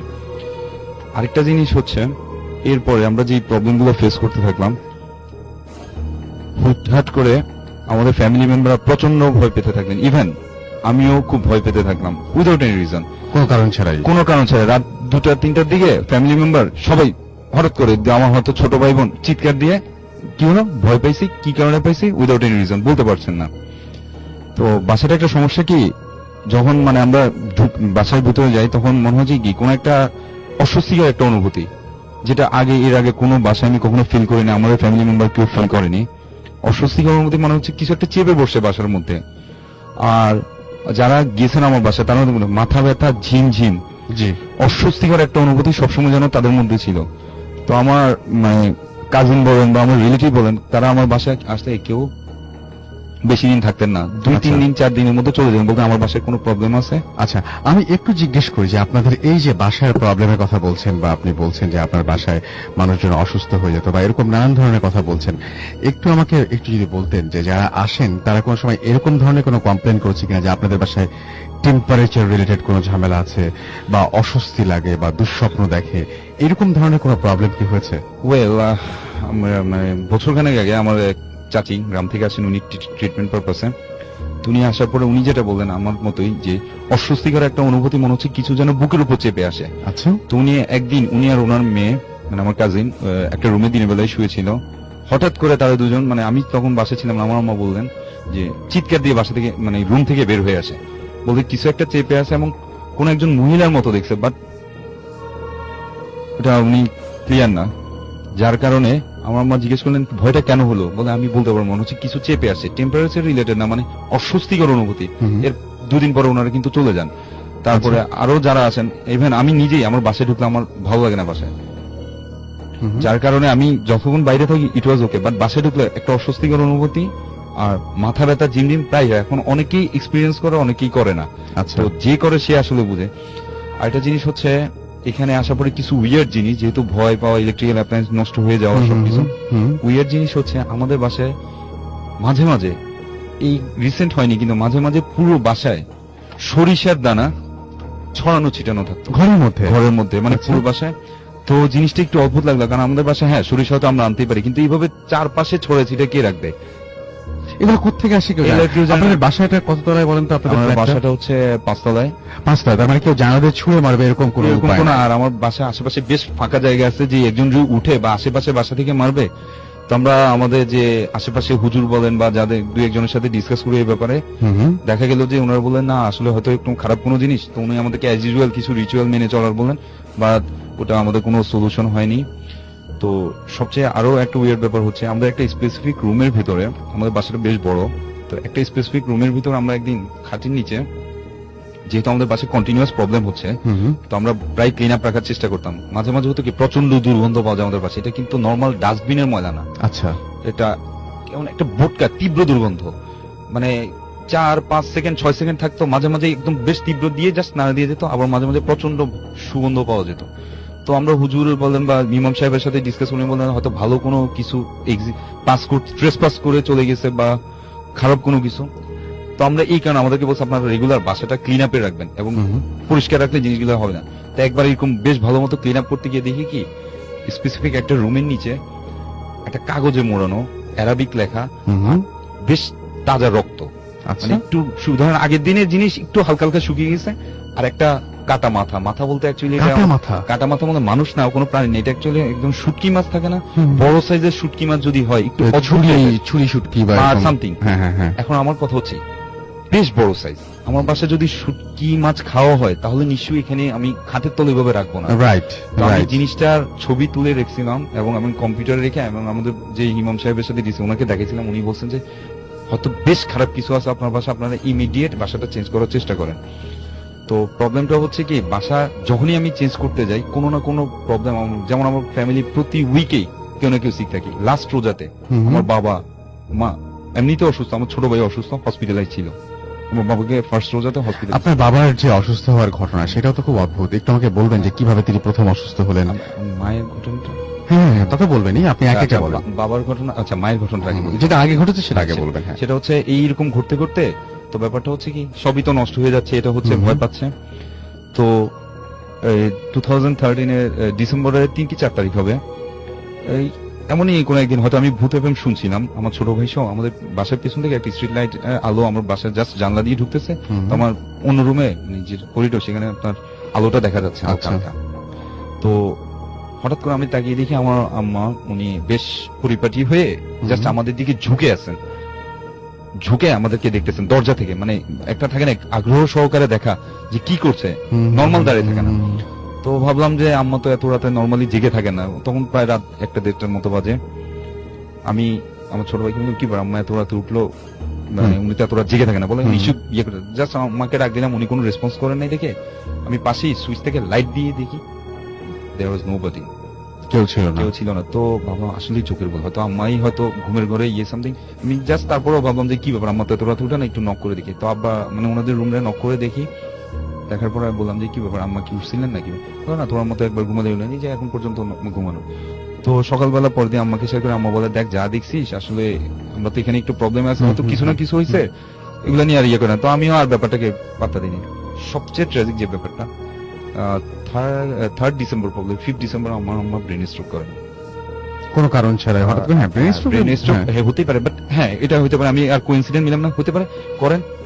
ওকে কি করবো, 1 বছর আম্মা বেশ অসুস্থ, উনি মেমোরি লস হয়ে গেছে মাঝে মাঝে, যা কোনাকে রিকভার করতে করতে। তো এই ফাঁকে বাবা আম্মার টেনশনে বেশ রাতে উঠে নামাজ টামাজ পড়ে আবার একটু কোরআন শরীফ পড়তেন। তো এই 2014 ডিসেম্বর 3 কি 4 আমি এক্সাক্ট আসলে এখন মনে নেই। হুম। তো দেখি মানে আমার বাবা মানে বারান্দায় দাঁড়ানো, বাসা তো দুটা বারান্দা, তো আমরা জি। যে রুমে থাকি অ্যাটাচ বারান্দা, ওইটার অপোজিটে আরেকটা বারান্দা আছে, ডাইনিং রুম পার হয়ে যেতে হয়, সেই বারান্দায় বাবা, মানে আমার যতটুকু মনে হলো অস্পষ্ট, মানে আলো আসতেছে তো, কারণ আমার বাবা যে ভঙ্গিতে দাঁড়ানো থাকে ওইটাই পেরিয়ে, আর তো কেউ উঠবে না, আমার ভাইটা তো শুনে। রাইট। তো আমি আব্বাকে ডাক দিব, কারণ উনি নিজেও ডিস্টার্ব ফিল করতেছেন, কারণ আম্মা অসুস্থ। জাস্ট আমার পাশে সুইচটা অন করে ওনাকে দেখতেই দেওয়া হয়েছে নোবডি, মানে এই জিনিসটা এখন আমি মনে করি হয়তো আমি ভুল দেখছি, কিন্তু আমি মানে নিতে পারি না। মানে যারা শুনছেন তাদেরকে বলবো যে আপনি আপনার এই ঘটনা যদি বুঝতে চান, বেশি ভালোভাবে উপভোগ করতে চান, তাহলে বলবো যে আপনি আপনার নিজের বাড়ির পরিবেশটা চিন্তা করুন এবং নিজের কাছের মানুষগুলোর মুখগুলো চিন্তা করুন এবং বিভিন্ন ক্যারেক্টার যেগুলো বলছেন উনি, সেখানে নিজেদের মানুষদের জায়গা, মানে সেই জায়গাগুলোতে বসান এবং তারপরে পুরো জিনিসটা উপলব্ধি করুন যে কেমন হতো যদি এই ঘটনাটা আপনার সাথে ঘটতো। আচ্ছা, এবং আপনার মা অসুস্থ হবার পরে কি আপনার বাবা অসুস্থ হন? হ্যাঁ, উনি 2013-এ এই সমস্যা, 2014-এর 3rd কি 4th ডিসেম্বর, 3rd সম্ভবত সোফার, ওইটা দেখার পরের দিন থেকেই, ওইটা মনে হয় 5th ডিসেম্বর ছিল, পরের দিনই বাবা হঠাৎ করে পা ভেঙে সকালবেলা প্রচন্ড অসুস্থ যান, উনি একদম নড়াচড়ার ক্ষমতা হারাই ফেলেন। ইমিডিয়েট আমাদের বাসার অপোজিটে, বাসার কাছাকাছি একটা নিয়ারেস্ট হসপিটালে আমরা ওনাকে নিয়ে যাই, যাওয়ার পরে জানতে পারি উনিও ব্রেন স্ট্রোক করছেন এবং একই অসুখ, ওনার লেফট সাইড ফুল প্যারালাইজড হয়ে গেছেন। তো যার কারণে আমি আসলে ব্যাপারটা কোইন্সিডেন্স বলবো না, ঠিক সেম টাইমের ঘটনা। আমি আসলে আমার ক্লোজেস্ট কোনো বন্ধু বান্ধবের সাথে শেয়ার করি না, অনেকে হয়তো বিশ্বাস করবে না, যেহেতু এর আগে ইলেকট্রিক্যাল অ্যাপ্লায়েন্সের কথা বলার কারণে তারা আমাকে বলছে তুমি হয়তো ঠিক মতো ইয়ে করো না, নিজে একজন ইয়ে হয়ে কিভাবে করো না, কিন্তু কাউকে আসলে বোঝাতে পারি না আমি আসলে কি ফিল করছি। তো বাবা অসুস্থ হয়ে যাওয়ার পরে এই দুইটা জিনিস আমি রিলেট করতে পারছি না, আসলে আমি কি দেখছি, এটা কি এই দুইটা জিনিসের সম্পর্কে কি।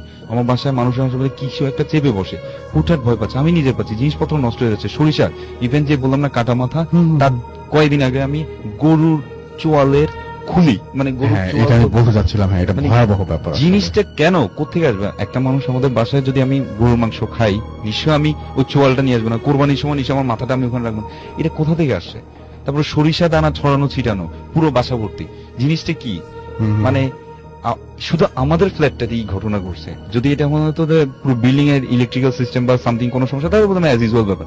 আমাদের ফ্যামিলিতেই ফ্রিকোয়েন্টলি সব সিক হচ্ছে। আমাদের বাবার কলিগ যারা, ওনারা বলেন আপনার বাসায় এত প্রবলেম কেন, আপনারা হয় দৌড় করে বাসায় করেন, নাহলে বাসা চেঞ্জ করার চেষ্টা করেন। সবচেয়ে মজার ব্যাপার শুনেন, মানে মজার ব্যাপার, অদ্ভুত লাগে এই জিনিসটা, যখনই বাসাটা চেঞ্জ করতে একটা অ্যাটিটিউড নিয়ে আমরা প্রসিড করি, কোনো সমস্যা। একবার আমরা অ্যাপ্লিকেশন, যেহেতু এটা একটা গভর্নমেন্ট নাম প্রকাশ করছি না, তো এটা অ্যাপ্লিকেশন দিয়ে বাসাটা চেঞ্জ করতে হয় বা আচ্ছা। সামথিং, একটা প্রসিজার আছে। একবার এরকম দেওয়া হয়েছিল, যাকে দেওয়া হয়েছিল হি ওয়াজ হোল আউট, মানে ওকে, বাট উনি 3-4 দিন পরে অসুস্থ হয়ে এখন লাস্টে দেখা গেল উনি ট্রান্সফারই হয়ে গেছেন। আমার কাজটা কিন্তু পেন্ডিং রয়ে গেছে আজ পর্যন্ত। সেকেন্ড টাইম, মানে এত প্রবলেমের পরে সেকেন্ড টাইম ভাবলাম যে ঠিক আছে, আর আমরা এখানে থাকবোই না, ভাড়া একটা বাসায় চলে যাব। এই লাস্ট কিছুদিন আগে বাবা আবার সেকেন্ড টাইম স্ট্রোক করে। এখন আমার একটা কন্ডিশন, কোথাও মুভ করানোর কোনো জায়গা নেই, মনে হচ্ছে এখানেই আমার থেকে যেতে হবে, কারণ আমি অসুস্থ, ইয়ে নিয়ে কোথায় যাব কিভাবে। এখন বললেই তো আসলে কোথাও শিফট করা যায় না, একটা তো সময় লাগে বা একটা শরীর স্বাস্থ্য ঠিক থাকা লাগে যে এক জায়গায় যাওয়ার জন্য, পাচ্ছি না। তখন আমার আম্মা মাঝে মাঝে এই বাসাটা আমাদের খাবে, কারণ এখানে আসার পরে যে এরকম সমস্যা হচ্ছে, কোথাও আমি এর আগে যে বাসায় থাকতাম আমি নিজে সেপারেট রুম বা যেটা হোক, এখানে আসার পর আমি সত্যি লজ্জারও বলা ভুল হবে, যাই হোক একা ঘুমোতে পারি না, মনে হচ্ছে আমার নিজের উপর কিছু চাই। আমি আমার সাথে ভাইকে বা যেই থাকে আমি তাকে বললাম না, হুটহাট ভয় কেন, উইদাউট এনি অ্যাপারেন্ট রিজন। এবং আপনি একটা জিনিস বলছিলেন যে আপনাদের এখানে টেম্পারেচারেরও ঝামেলা হয়, হ্যাঁ, মানে টেম্পারেচার চারিদিকে সবকিছু স্বাভাবিক আছে, হঠাৎ করে হয়তো দেখলেন যে বেশি প্রচন্ড, মানে আপনার মনে হচ্ছে মানে মানে গরম হয়ে যাচ্ছে, এটা যেটা এমন আমার ওই যিনি ভয় পেয়েছিলেন, মানে আমার যে আন্টি আসছিলেন উনি বলছেন এটা শীত গ্রীষ্মের ব্যাপার শীত না। গ্রীষ্ম না, প্রচন্ড, যেমন স্পেসিফিক যে রুমটাতে আমাদের এই ছিল, উনি নাকি বললেন যে ফ্যান ছাড়া দরকার হয় না, প্রচন্ড ঠান্ডা, কিন্তু rest of other rooms are quite okay. আবার মাঝে মাঝে ভীষণ গরম, এমন অনেকেই বলে যে টপ ফ্লোরে থাকলে গরম, কিন্তু এই গরমকে আমি কি বৃষ্টি দিন এই গরমটা ফিল করবো না।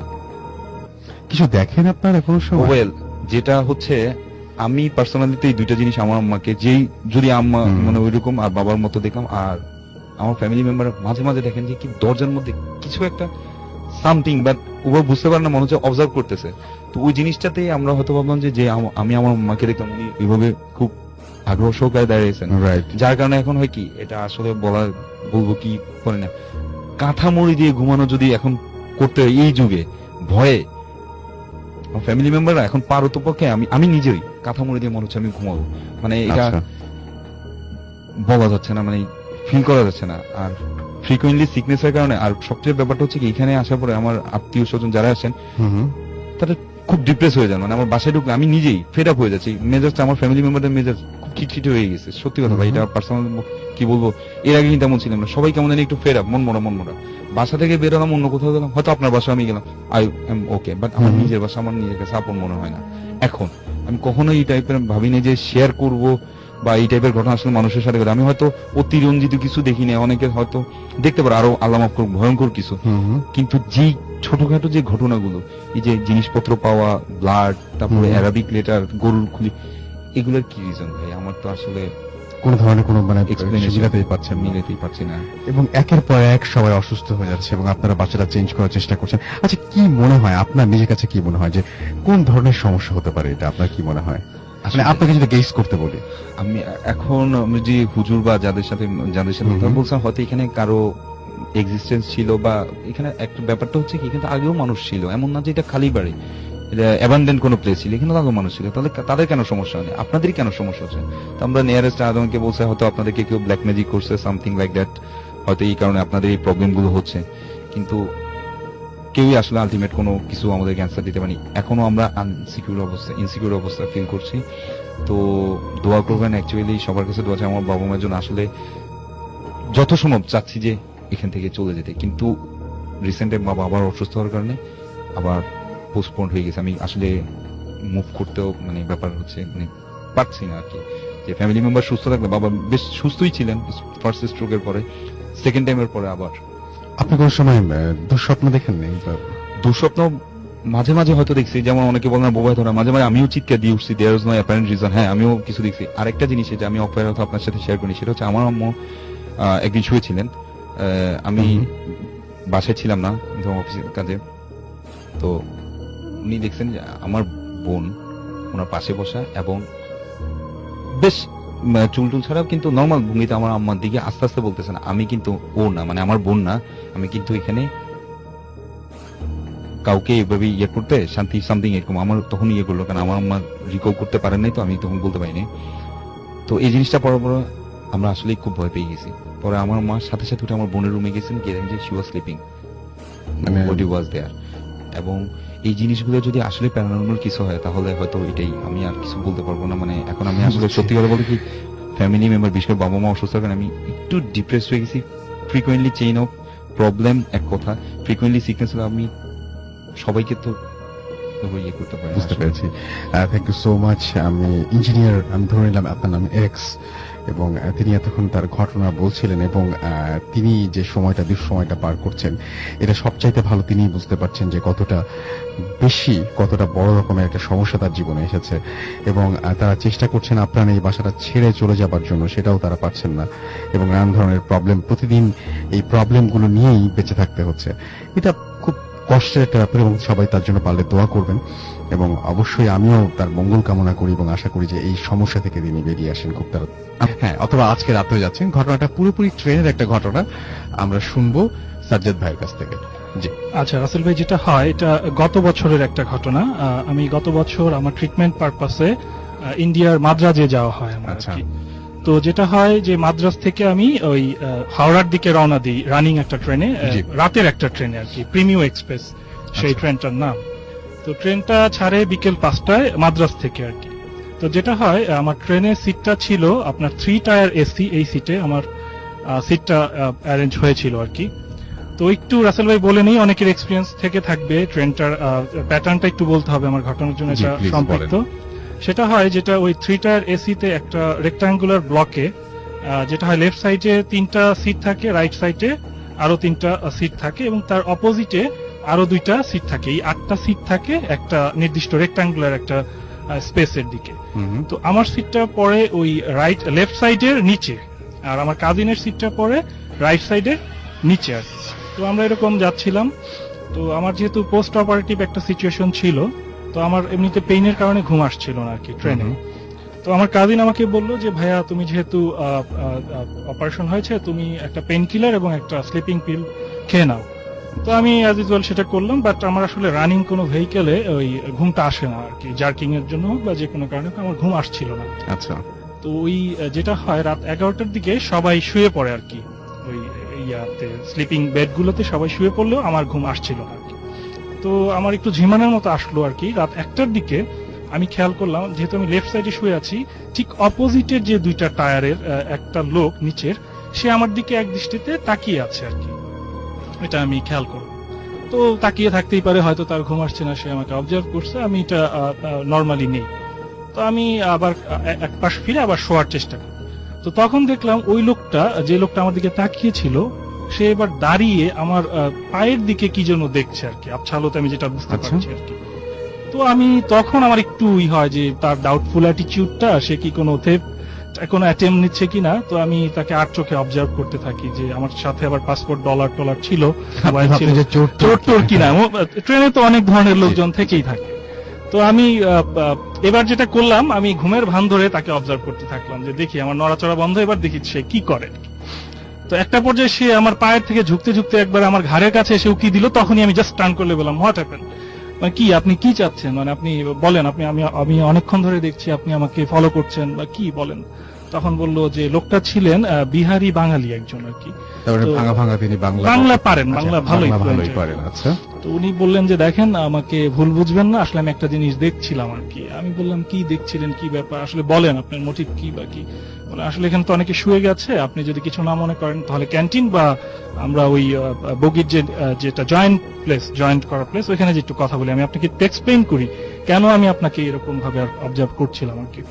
তো আমি তখন ভাবলাম যে আমারও ঘুম আসছে না, মধ্যরাতের একজন সঙ্গী পাওয়া গেল, এবং দেখি কি ব্যাপারটা কি আসলে। তো উনি যেতে যেতে বললেন, আসলে আমার ট্রেনে একটা বাজে এক্সপিরিয়েন্স আছে, এর জন্য আসলে আমি আপনাকে অবজার্ভ করছিলাম আর কি, সেটাই আচ্ছা। বলবো। তো সেটা বলার জন্য উনি আমাকে ক্যান্টিনে নিয়ে যায় আর কি। তখন যেটা বললেন, ভদ্রলোক বললেন যে উনি বিহারি বাঙালি, উনি বিজনেসের পারপাজে ওনার প্রায় আপনার চেন্নাইতে মাদ্রাজ যেটা আর কি ওল্ড, সেখানে যাওয়া আসা হয়, এবং এই রানিং রাতের ট্রেনেই ওনার একটা ব্যাড এক্সপিরিয়েন্স আছে, এবং উনি এমন একটা কিছু দেখেছিলেন যেটা উনি আমার মধ্যে আর কি খুঁজছিলেন ওই জিনিসটা আর কি, এর জন্য আমাকে দেখছিলেন। তখন আর কি উনি ঘটনায় গেলেন আর কি। তো আমিও শুনলাম ঘটনাটা এরকম যে তারও কয়েক বছর আগে উনি এরকম রাতের ট্রেনে যাচ্ছিলেন, এবং উনি তখন আমার সিটটা যেটা আর কি লেফট সাইডের লোয়ার টায়ার যেটা, ওখানে উনি যাচ্ছিলেন এবং উনি শুয়ে শুয়ে যাচ্ছেন। তো ওনার ঘুম আসছে না, রাত্রেবেলা ঘুম আসছে না, ভালো কথা, সে যাচ্ছে বিভিন্ন কথা চিন্তা করছে, বিজনেসের কথা। এক পর্যায়ে উনি একে রাসেল ভাই একটু বলে নেই, উনি যখন ট্রেনটায় উঠেন আর কি, রানিং রাত্রের ট্রেনটায় যেটা উঠেন, তো উনি অ্যাট এ গ্লিন্স বা একটা সিম্পল অবজারভেশন উনি খেয়াল করেন যে পুরো বগিটা বা ট্রেনটা মোটামুটি ফুলফিল ছিল যাত্রীতে আর কি, এবং মোটামুটি বোঝাই আর কি। রাতের ট্রেনগুলো ওইভাবেই যায়, লং ডিস্টেন্স 24 আওয়ার্স এটা নেয় আর কি, মাদ্রাজ টু হাওড়া। তো উনি এবং যেটা হলো ওনার যে ব্লকটা আর কি, ওখানেও 6 জন এবং উল্টা পাশে 2 জন, 8 জন, এরা ওনাদেরকে উনি দেখেছেন উঠতে, বা টুকটাক হয়তো কথা হয়েছিল।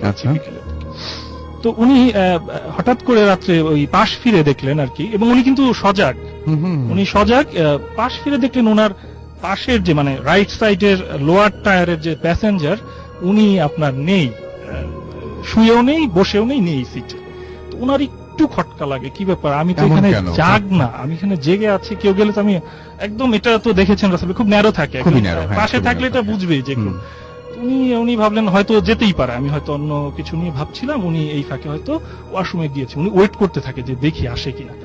তো একটা সার্টিন টাইমটা যাওয়ার পরে উনি আসছে না, তখন উনার একটু খটকাটা বেড়ে যায়, যে কি ব্যাপার, উনি গেল সেটা দেখলাম না, আসলো এটাও আমি দেখছি না, ব্যাপারটা কি। তখন এক পর্যায়ে উনি মানে দাঁড়িয়ে যায় আর কি, উনার ওই টায়ার থেকে বসার তো সুযোগ নেই, যেহেতু মিডল টায়ারটা মাথায় লাগবে, উনি কিন্তু উনার ইয়ে থেকে দাঁড়িয়ে ঠিক উনার হবে লেফটে আর কি, রাইটে উনি দেখতে থাকেন যে ওই মিডল টায়ার, আপার টায়ার, ওখানেও কোনো প্যাসেঞ্জার নেই।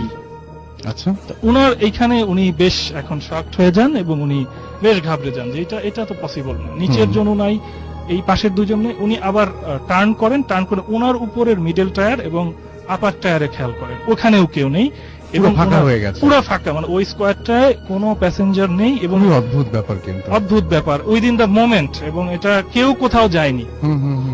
এবং উনি তার ঠিক অপোজিটের যে 2টা টায়ার থাকে, ওই করিডোরের সাথে লাগোয়া থাকে, দেখেছেন, ওইখানেও কেউ নেই। এইবার উনি থরথর করে কাঁপতে থাকেন, এবং বললেন যে আমি আসলে তখন আমার নিজেকে ধরে রাখতে পারছি না, আমাকে যেটা উনি বললেন। তো উনি চেষ্টা করছেন উনি নিজেকে মানে জাস্ট করার জন্য, যে অটো সাজেশন টাইপের দেওয়া, যেটা আমি হয়তো ড্রিম দেখছি অথবা আমি হেলুসিনেট করছি আর কি। তো উনি যেটা করেন, উনি ভাবেন যে আমি একটু মাথায় বা পানি দিয়ে আসি বা একটু ফ্রেশ রুমে যাই। তো উনি যেটা করতে থাকেন, ওই ওনার স্পেস থেকে বের হয়ে ডান দিকে যে ওনার যে ওয়াশরুমটা থাকে ওই দিকে উনি আগাতে থাকেন। তখন the most striking thing happened হয়, তখন উনি দেখেন যে ওই যে ওয়াশরুমে যাওয়ার যে লেফট বাকি যে স্পেস গুলা, যেখানে এরকম 8টা করে প্যাসেঞ্জারের জায়গা, ওখানেও কোনো প্যাসেঞ্জার নেই।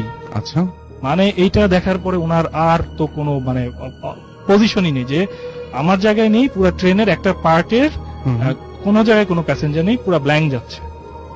তারপরে উনি নিজেকে সামলে কোন রকমের ওয়াশরুমে যান। ওয়াশরুমে যে উনি যেটা করেন, আপনার হাত মুখ ধুলেন, মাথায় পানি টানি দিলেন, ঘাড়ে পানি টানি দিলেন, তারপরে উনি একটু স্বাভাবিক হলেন আর কি ওই সিচুয়েশনটা। তারপর যেটা করেন, উনি ব্যাক করেন যে যাই আমার স্পেসে আমি আবার চলে যাই। তখনই যেটা হয় উনি দেখলেন যে কি ব্যাপার, আমি তখন কি দেখলাম, ভুল দেখলাম কিনা। উনি যখন ব্যাক করতে নিলেন, দেখলেন যে ওই আবার তো সবাই আছে, মানে আবার নর্মাল আর কি, যারা যাত্রী ঘুমাচ্ছে, কাঁথা মুড়ি দিয়ে ঘুমাচ্ছে, বালিশ টালিশ। উনি বললেন যে জাস্ট রিলিফ, আমি কি দেখলাম, এটা হেলুসিনেট করলাম না ড্রিম দেখলাম, যাক উনি আমি আসলেই ভুল দেখেছে, উনি নিশ্চিত এবার, ঠিক আছে, যাক উনি নিজে মানে নিজেই হয়তো হাসছেন এরকম। তো উনি আসছেন, আস্তে আস্তে আস্তে আস্তে এক পর্যায়ে 3-4টা রেক্টাঙ্গুলার শেপের যে কমন স্পেস, ওগুলা পারানোর পরে ওনার জায়গাটা চলে আসার পরে উনি দেখলেন যে ওনার যেহেতু এখন উনি এই দিক দিয়ে ঢুকছেন, ওনার রাইট সাইডে আর কি, দেখছেন যে ওইখানেও তো দিব্যি ওই ভদ্রলোক যেটা ছিলেন, তারপর একটা কাপল ছিল আর কি। উনি যখন ওই যে ট্রেন ছাড়ে, ওনার তো দিব্যি শুয়ে আছে। তা আমি এটা কি দেখলাম, কি ভয় পেলাম, কি অবস্থা, দেখ উনি মনে মনে দাঁড়িয়ে আছেন। হঠাৎ যেটা উনি ফিল করলেন, যেটা সবচেয়ে এখানে টুইস্টার আছে ভাই, যে ওনার পায়ে একদম নিচে, পায়ে একটা পায়ের টাচ লাগছে একদম নিচের টায়ার, ওই জায়গায় মানে ওনার জায়গা থেকে। উনি যাক, যেহেতু উনার মানে যেহেতু আবার স্বাভাবিক হয়েছেন, উনি এটাকে আবার ওইভাবে আমলে নেননি, যে ভাবলেন কেউ মিসপ্লেসিং এর কারণে ওনার সিটে হয়তো এর মধ্যে শুয়ে গেছে, উনি এভাবে দেখলেন। কিন্তু ভুল করে ওনার টায়ারে কেউ শুয়ে যেতেই পারে। উনি আরটু কাছে যেটা দেখলেন, এরপরে আর আসলে আর ওনার এতক্ষণ যা হলো এটা আর কোনো ইকুয়েশন তিনি মিলাতে পারলেন না। উনি যে দেখলেন বা উনি যেটা দেখলেন আর কি, যেটা সত্যি আসলে এটা কতটুকু ক্রেডিবল, উনি যতটুকু বলেছেন আমার কাছে ক্রেডিবলই মনে হচ্ছে, যে উনি দেখলেন উনি শুয়ে আছে ওখানে। হাউ অ্যাবসার্ড, মানে ওই যে পাটা টাচ লেগেছিল, ওইটা উনারই পা, উনার টায়ার থেকে উনি উঠে ওয়াশরুমে ফ্রেশ হয়ে এসে দেখেন যে উনার সিটে উনি শুয়ে আছে। এরপরে রাসেল ভাই উনি যেটা আমাকে বললেন যে উনার আর তারপরে আর এর মধ্যে একটু মিস করে গেছি রাসেল ভাই, যেটা হচ্ছে উনি আমার মতোই বেশ লম্বা ছিলেন আর কি। ওই লোয়ার বেডে ওনার পাটা আটতো না, একটু বের হয়ে থাকতো আর কি।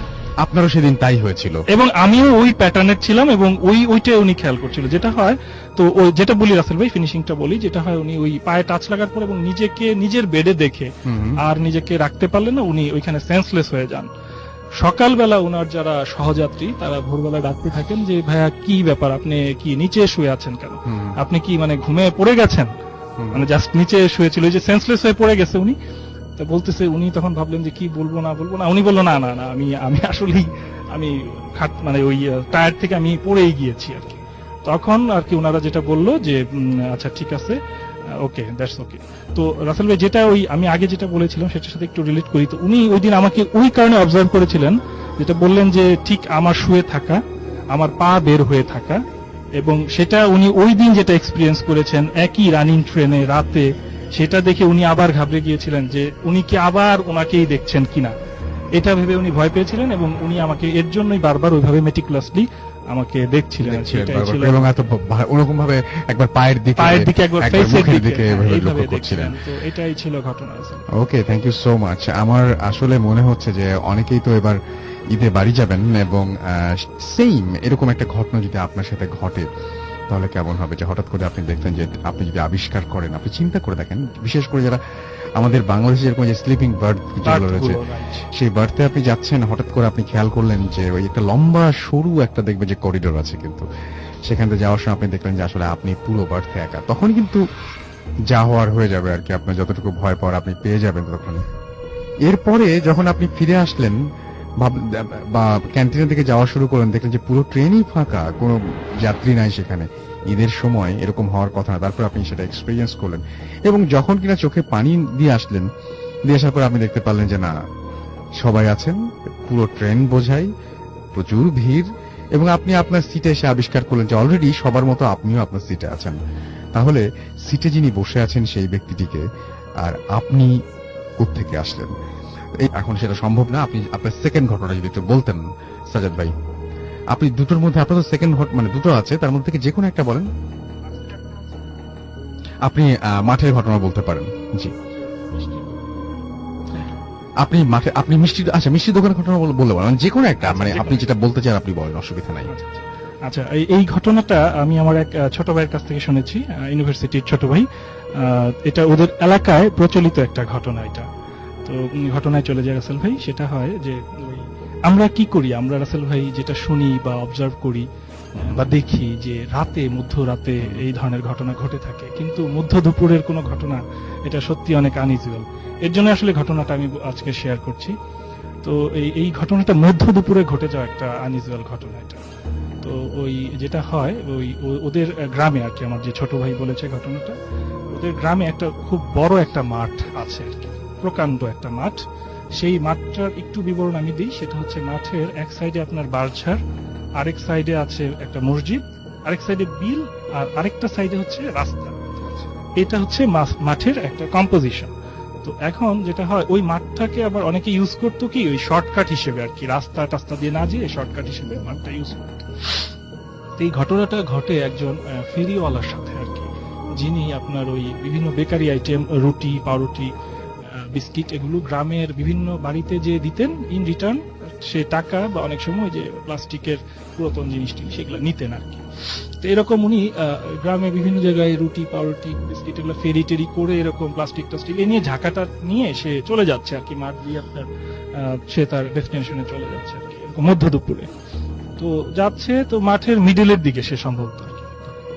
মাঠের মিডলের দিকে যাওয়ার পরে হঠাৎ কান্না মিশ্রিত এবং নাকি সুরে একটা কেউ তাকে পিছন থেকে বলছে, এই আমাকে একটা রুটি দে, নাকি সুরে বলছে। তো একটা রুটি দে, ভালো কথা, সে রুটি দিতেই পারে, কিন্তু যেটা হয় তার মাথায় প্রচন্ড ঝাঁকাটা থাকার কারণে সে আসলে ওইটা একটু রিল্যাক্টেন্ট হয় এখন, যে তখন বলে যে এখন পারবো না, পরে নিও, এই বলে সে আসলে তাকে করতে চায় আর কি, ডিনাই করতে চায়।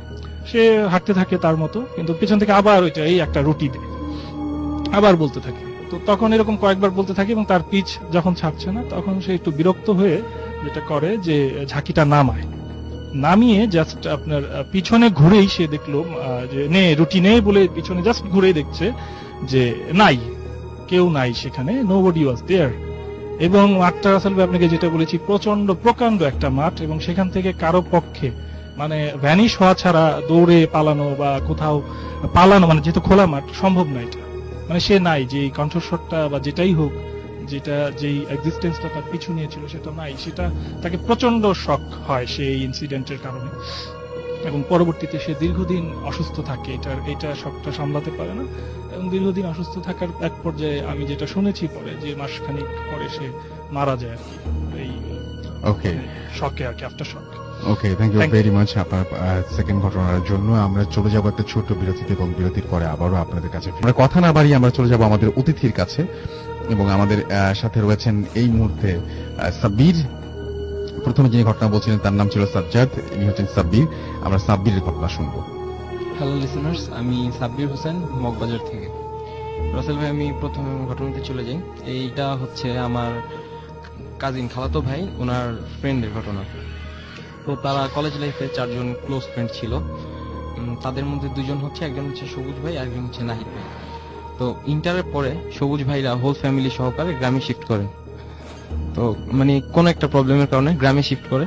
তো এরপরে যেটা হয় যে অনেক দিন তাদের মধ্যে কোনো যোগাযোগ ছিল না।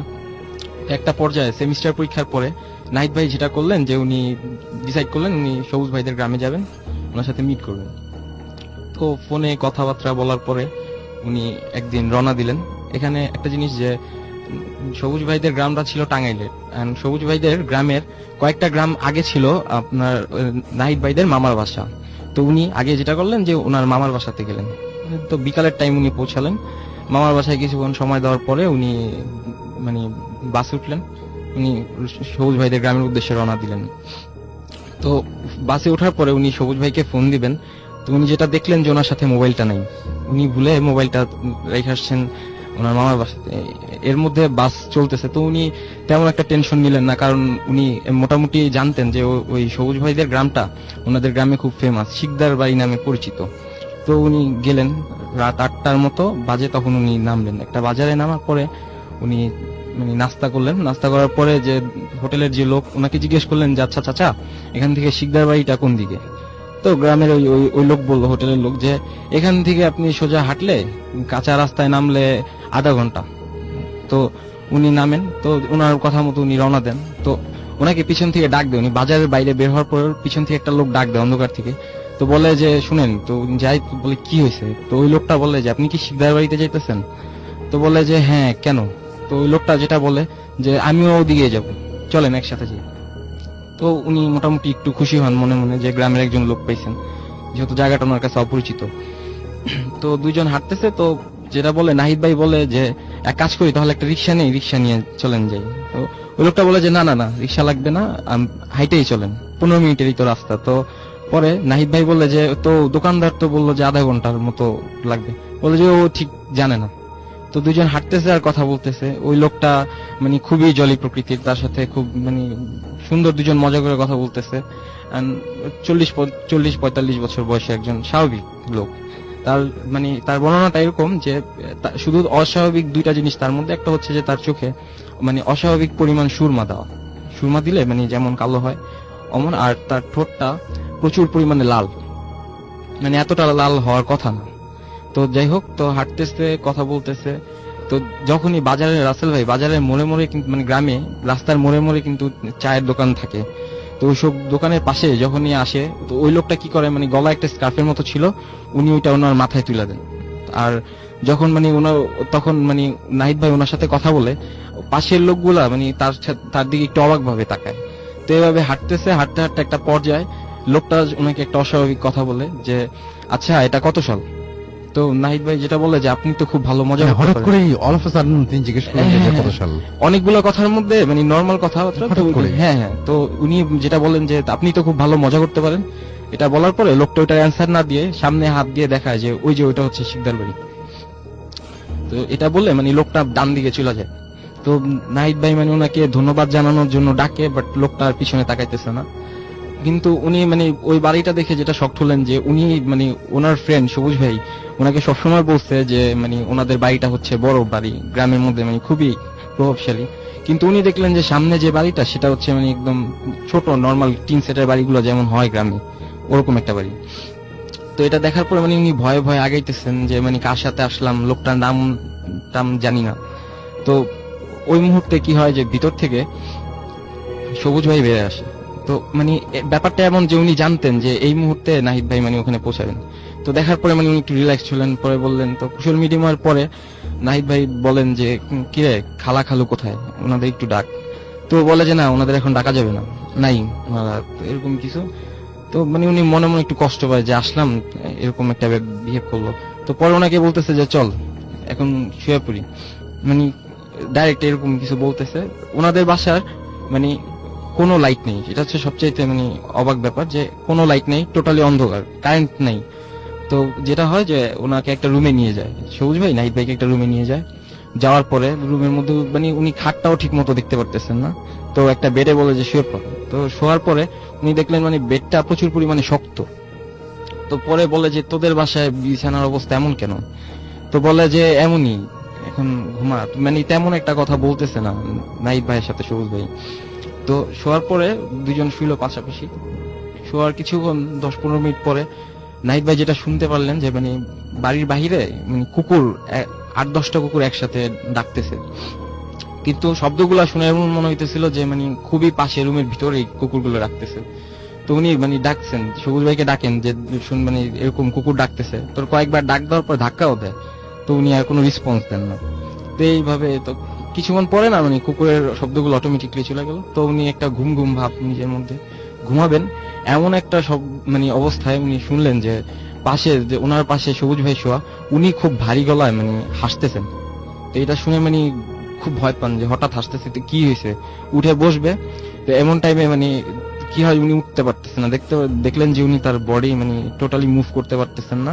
এন্ড ওই সবুজ ভাই ওনার উপরে মানে চেপে বসলো। বসার পরে যেটা হয় যে মানে হাসতে হাসতে ওনার মানে গলাটা চেপে ধরে। আর ফেসটা আসার পরে উনি কাছে আসার পর যতটুকু দেখতে পান যে এখানে এটা সবুজ ভাই না, এটা হচ্ছে যে উনি সারা রাস্তায় যার সাথে আসছিলেন ওই লোকটা হচ্ছে এই লোকটা, মানে সিমিলার একদম। তো এটা দেখার পরে উনি মানে সেন্সলেস হওয়ার পরে সকালে ওনার জ্ঞান ফেরার পরে উনি নিজেকে আবিষ্কার করেন যে উনি ওই গ্রামেরই বাজারের কোন একটা ডিসপেন্সারিতে আছেন, and লোকজন তাকে ঘিরে আছে। তো উনি মানে প্রথমে বলেন যে আমি কোথায়, আর আমার ফ্রেন্ড সবুজ কই। তো গ্রামের লোকেরা মানে তার দিকে অবাক হয়ে তাকায় বলে যে মানে কোন সবুজ, আর তুমি কবরস্থানে কি করতেছিলা। এটা হচ্ছে তার মানে সবচেয়ে অবাক করার বিষয়। তখন উনি বলে না আমি তো আমার ফ্রেন্ড সবুজের বাসায় ছিলাম। তো বলে যে না, আমরা তো তোমাকে পাইছি এরকম একটা কবরস্থানে। তো উনি তখন মানে ওই লোকদেরকে সব বর্ণনা দেন যে এরকম আমার ফ্রেন্ড এটা। তো ওই লোকেরা মানে ওনার কথা শোনার পরে ওই লোকেরা তাকে একবারেই চিনতে পারে, সবুজ ভাইকে। তো পরে সবুজ ভাইকে ওনারা মানে ডাকানো হওয়ার সবুজ ভাই আসার পরে উনি নাহিদ ভাইকে মানে দেখে উনি পুরো অবাক। তো দেখে বলতেছে যে কিরে, তোর তো কালকে আসার কথা ছিল, তুই মানে এখানে মানে কেন, কিভাবে। তো পরে মানে এটা শোনার পর উনি সহ্য করতে পারেননি, তো তিনি আবার মানে সেন্সলেস হয়ে পড়েন ওই জায়গাতেই। তারপর ধরাধরি করে তাকে নিয়ে যাওয়া হয় মানে সবুজ ভাইদের বাসায়। তো জ্ঞান ফেরার পরে এবার তিনি দেখতেছেন যে না, এবার তিনি পাকা দালানের মধ্যে আছেন, তার আশেপাশে মানে সবুজ ভাইয়ের বাবা মা তারা সবাই আছে। তো তিনি যে জায়গার পরে বললেন রাত্রের পুরো ঘটনাটা তিনি মানে শেয়ার করেন সবুজ ভাইয়ের সাথে নাহিদ ভাই। তো বলার পরে নাহিদ ভাই মানে সবুজ ভাই যেটা বলে যে না এরকম না, আসলে উনি গ্রামের মানুষ কাছ থেকে যেটা শুনেন যে ওনাকে মানে তারা পাইছে একটা পুরনো কবরস্থানে রাসেল ভাই। ওই কবরস্থানটা মানে তেমন খুব ভালো একটা কবরস্থান না। ওখানে যারা সুইসাইড করতো বা যারা মানে সুইসাইড করলে তো মানুষকে মানে তারা একটু অন্য চোখে দেখে, যারা সুইসাইড করতো বা যারা অস্বাভাবিকভাবে মারা যেত অ্যাক্সিডেন্টের মাধ্যমে, ওই সব মানুষকে ওখানে কবর দেওয়া হয়। ইভেন ওইটা এখন বন্ধ হয়ে গেছে, ওই কবরস্থানটা কেউ ইউজও করে না, কারণ ওইটার মানে ওই গ্রামে ওই কবরস্থানটার ব্যাপারে অনেক প্রচলিত কথাবার্তা আছে যে অনেক অবয়ব দেখা যায় এরকম কিছু। ওনারা ওই সবুজ নাহিদ ভাইকে মানে একটা কবরের পাশে পড়া অবস্থায় পান। তো এটার পরে উনি যেটা করেন যে উনি বলেন যে আমি আর আজকে থাকবো না। তো উনি ওদিন দুপুরের বাসেই মানে ঢাকায় চলে আসেন। ইভেন এরপরে উনি 6 মাসের মতো মানে এই ব্যাপারটা নিয়ে মানে খুবই ছিলেন। হ্যাঁ, স্বাভাবিক হইতে ওনার মানে 6 মাসের মতো লাগে। ইভেন এখনো উনি কুকুরের ডাক খুব ভয় পান। আচ্ছা, এখনো পর্যন্ত? হ্যাঁ। ওকে, থ্যাংক ইউ সো মাচ আপনার ঘটনার জন্য। আপনাকে অনেক অনেক অনেক অনেক ধন্যবাদ। এবং আমরা শুনলাম একটা চমৎকার। যাবো আমাদের তৃতীয় অতিথির কাছে, তিনি নতুন এইমাত্র আমাদের সাথে জয়েন করেছেন। আমরা তার কাছে সরাসরি চলে যাব। কি নাম আপনার এবং কোথা থেকে এসেছেন বলে আপনার ঘটনাটা শুরু করবেন। হ্যালো লিসেনার্স, আমি আমির হামজা পিয়াল, মগবাজার থেকে। আমি ধানমন্ডি আরিয়াল কলেজের সেকেন্ড ইয়ারে পড়ছি। তো রাসেল ভাই সরাসরি আমার স্টোরিতে চলে যাই। বেসিক্যালি স্টোরিটা আমার না, আমার এক বড় ভাইয়ের, তার নাম টুটুল। তো টুটুল ভাইয়ের একটা অভ্যাস যেটা ছিল, আরেকটা কথা, যে উনি মগবাজার বা ইস্কাটনে কোনো একটি বাসাতে থাকতেন। তো টুটুল ভাইয়ের একটা অভ্যাস যেটা ছিল যে উনি রাত জাগতেন খুব বেশি। তো যতক্ষণ জাগতেন উনি ছাদে থাকতেন। তো এরকম ইউজুয়ালি হতো। তো 2015-এর পয়লা বৈশাখ, তো সেদিন উনি যথারীতি ছাদে উঠেন যেভাবে উঠতেন। তো উঠার পর উনি ফিল করতে থাকলেন যে ছাদের ভিতর কিরকম যেন একটু ফিল হচ্ছিল, মানে স্পিরিচুয়াল বা সামথিং এরকম কিছু ফিল হচ্ছিল। তো উনি সাথে সাথে ছাদ থেকে নেমে যান। তো ঘরে যাওয়ার পর উনি কিছুক্ষণ শুয়ে থাকেন। তো তিনি 12টার দিকে ছাদে উঠেন। তো যাওয়ার পর উনি যখন একটু রিকভার হওয়ার পর তো উনি চিন্তা করলেন ঠিক আছে, তো আবার ছাদে যাওয়া যায়, কারণ হয়তো পয়লা বৈশাখ ছিল তাই একটু টায়ার্ড ছিলাম, জার্নি করছি। তো তিনি আবার ছাদে যায়। বাট ছাদে যাওয়ার পর তার সেম কন্ডিশন থাকে, উনি একটু মানে তার মাথাটা বা ঘাটটা একটু ভারী হয়ে আসে। বাট তিনি তাও ছাদে স্টে করেন। তো এরকম অবস্থাতে উনি ছাদের একটা কোনায় যা দাঁড়ানোর পর উনি লক্ষ্য করেন যে ছাদের আরেকটা কোনায় একটা অবয়ব। তো উনি ওই জিনিসটা ডিসকভার করার জন্য সামনে যান। তো যাওয়ার পর যেটা দেখতে পারেন যে বাড়ির যে দারোয়ান মনসুর কাকা, উনি সেখানে। তো এটা দেখার পর উনি একটু নার্ভাস হয়েছেন যে এত রাত্রে মনসুর কাকা সেখানে কি করছে। তো মনসুর কাকাকে যে উনি জিজ্ঞেস করে যে কাকা কি ব্যাপার, আপনি এই টাইমে ছাদে? তো ফার্স্টবার মনসুর কাকা কোনো অ্যান্সার দেন না। তো মনসুর কাকা ছাদের রেলিংটা ধরে নিচের দিকে তাকিয়েছিল, বিল্ডিং এর নিচের দিকে। তো এরকম হওয়ার পর নেক্সট টাইম জিজ্ঞেস করার পর মনসুর কাকা জাস্ট ঠান্ডা কণ্ঠে এতটুকু বলে যে তার ভাষায় যদি বলি যে আমি চাকরি ছেড়ে দিছি আর আমার বেতনটা আমার দেওয়া হয়নি, আর আমার বেতন ছাড়া আমি যাবো না। তো এটা বলার পর তো টুটুল ভাই যেহেতু তার ছাদে খাওয়া লাগছিল, তো কিছুক্ষণ পর হাঁটাহাঁটির পর উনি নেমে যান আর মনসুর কাকার সাথে কোনো কথা বলেন না। তো সকালবেলা যখন উনি ঘুম থেকে উঠেন তার মাকে ডাক দেন, তো ডাক দিয়ে বলে যে মনসু কাকা তো চাকরি ছেড়ে দিছে, তো যতটুকু পারো তুমি হেল্প করে দিও টাকা পয়সা দিয়ে। তো রাসেল ভাই সবচেয়ে শকিং ব্যাপার যেটা, যে তার মা যেটা বলে তাকে যে মনসু কাকা মারা গেছে আরো 3 থেকে 4 দিন আগে। তো টুটুল ভাই ফুললি শকড হয়ে যায় যে এটা কিভাবে পসিবল, তাহলে রাত্রে আমি যার সাথে কথা বললাম বা যে আমার সামনে ছিল তাহলে আমি কি দেখলাম। সো এই জিনিসটা ফুললি শকড হয়ে যাওয়ার পর তিনি এবং তার মা ইস্কাটনের এক লোকাল হুজুরের কাছে যান। তো যাওয়ার পর হুজুরটিকে কাহিনীটি খুলে বলেন। তো বলার পর হুজুর যেটা বলে যে আপনি আর ছাদে উঠেন না, উনি আপনার কোনো ক্ষতি করবেন না। আর হুজুর আরেকটা যেটা ভালো একটা ইনফরমেশন দেয়, মজার ইনফরমেশন, সেটা হচ্ছে যে এলাকার আরো অনেকেই নাকি দেখতে পারছে মনসু কাকাকে। তো এই জিনিসটা শোনার পর টুটু ভাই খুব ভয় পায়, বাট ভয় পাওয়ার পর উনি আর ছাদে উঠে না কখনো।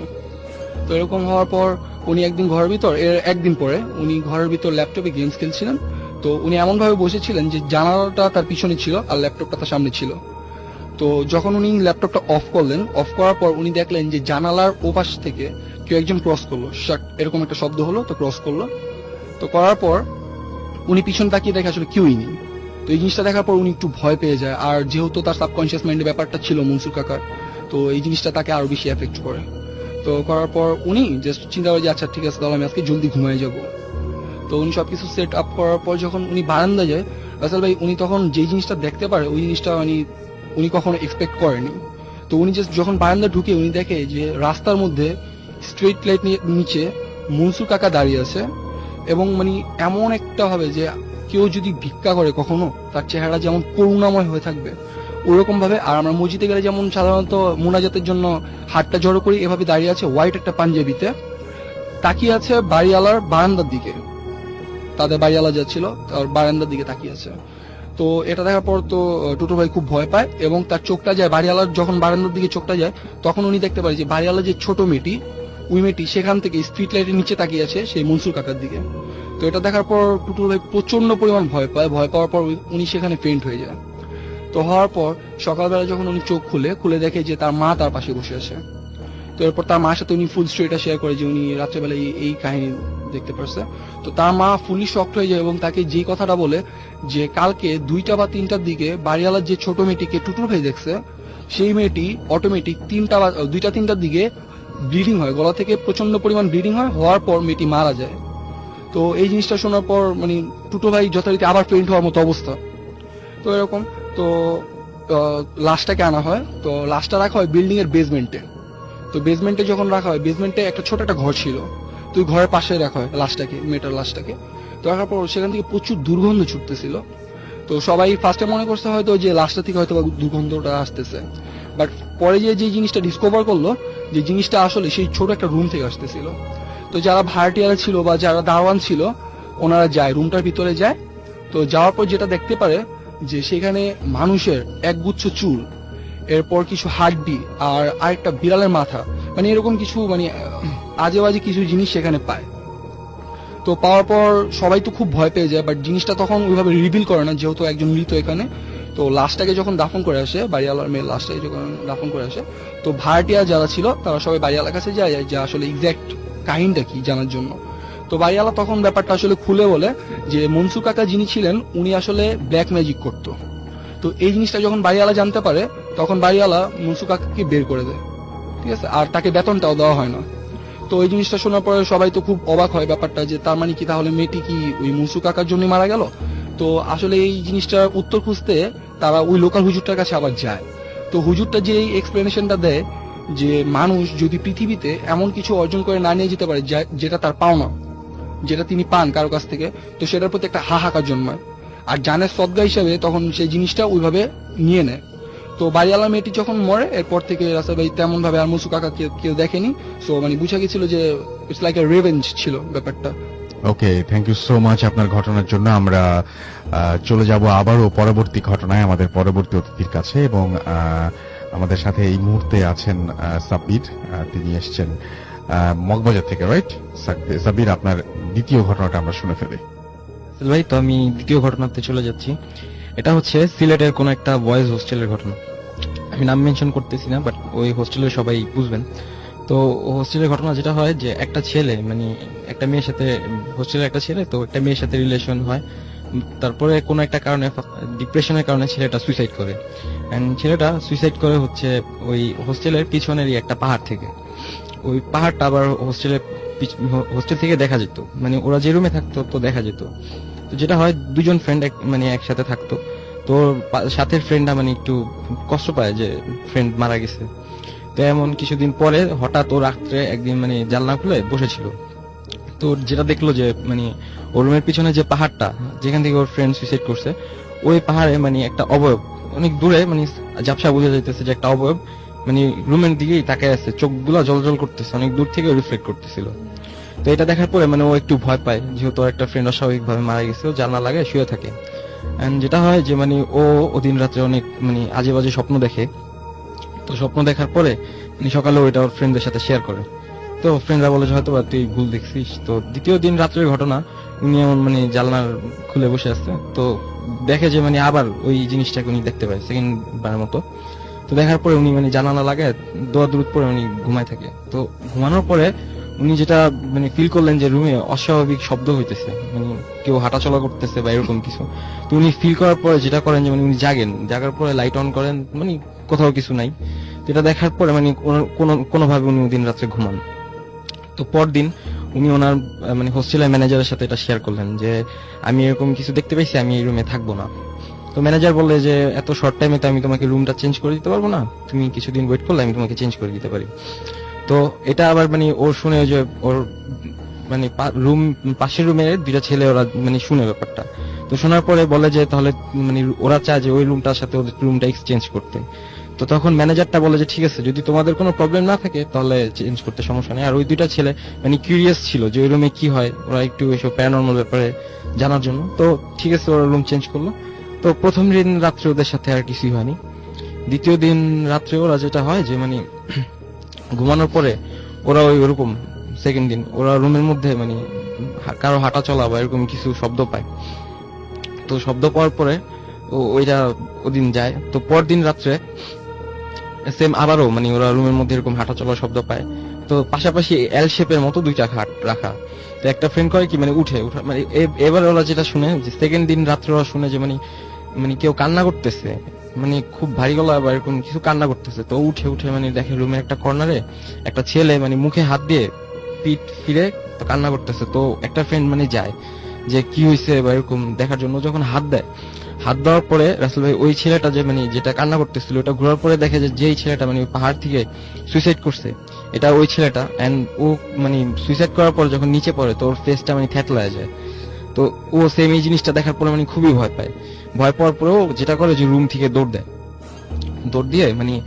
দিয়ে বাইরে যায়, কি হয় ফেইন্ট হয়ে যায়, পড়ে যায়। তো পরে ফেইন্ট হয়ে যায়। আর রুমের মধ্যে আরেকটা যে ছিল ওর ফ্রেন্ড, এটা কি করে মানে ও জাস্ট ওইটা দেখে মানে তো ওখানে মানে বেডের মধ্যেই ফেইন্ট হয়। তো পরে সকালে যখন রুমের যে ছিল ওর যখন জ্ঞান ফিরে তো ঘটনা বলে, কিন্তু কেউ মানে ওর সেকেন্ড ফ্রেন্ডটাকে খুঁজে পাইতেছিল না। তো খুঁজতে একটা পর্যায়ে পাওয়া যায় যে ওর যে ফ্রেন্ডটা মানে রুম থেকে দৌড়ে বের হয়ে যায়, ওই ফ্রেন্ডটাকে পাওয়া যায় যে ছেলেটা সুইসাইড করছিল যে পাহাড় থেকে, ওই স্পটে ওই ছেলেটাকে ফেইন্ট অবস্থায় পাওয়া যায়। তো ওকে যখন জিজ্ঞেস করে যে কি হয়েছে, তুমি রাত্রে কি দেখছিলা, তখন বলে যে আমার কিছু খেয়াল নাই, রুমের মধ্যে আমি এরকম কিছু দেখার পরে যখন দৌড় দিচ্ছি তো দৌড় দিয়ে পড়ে যাওয়ার পরে আমার কিছু মনে নেই, আমি এখন উঠলাম এই জায়গা থেকে। আসলে এই ছিল ঘটনা। ওকে, থ্যাংক ইউ সো মাচ আপনার ঘটনার জন্য। আমরা পরবর্তীতে আবার আপনার সাথে কথা বলবো, যদি দরকার হয় আমরা আরেকবার সাজ্জাদ ভাইয়ের সাথে একটু কথা বলি। সো সাজ্জাদ ভাই, আপনি বলছিলেন যে আপনাদের এলাকায় আরো একটা প্রচলিত ঘটনা আছে, প্লাস আপনি আপনার বিশ্ববিদ্যালয় জীবনের একটা ঘটনা বলছিলেন। তবে সবচেয়ে যে বড় ঘটনা সেটা হচ্ছে যে আপনার এলাকায় একটা প্রচলিত ঘটনা যেটা সবাই জানেন এবং সেই এলাকায় সবার মুখে মুখে, এবং আপনি কয়েকবার কথা বলে শিওর হয়েছিলেন যে ঘটনাটা আসলেই ঘটেছে কিনা। জি। কিন্তু আপনার সেই এলাকাবাসী যার কাছে ঘটনাটা শুনেছেন তিনি বলেছেন, তিনি নিশ্চিত করেছেন যে না, এরকম ঘটনা ঘটেছে। কি ঘটনা ছিল সেটা?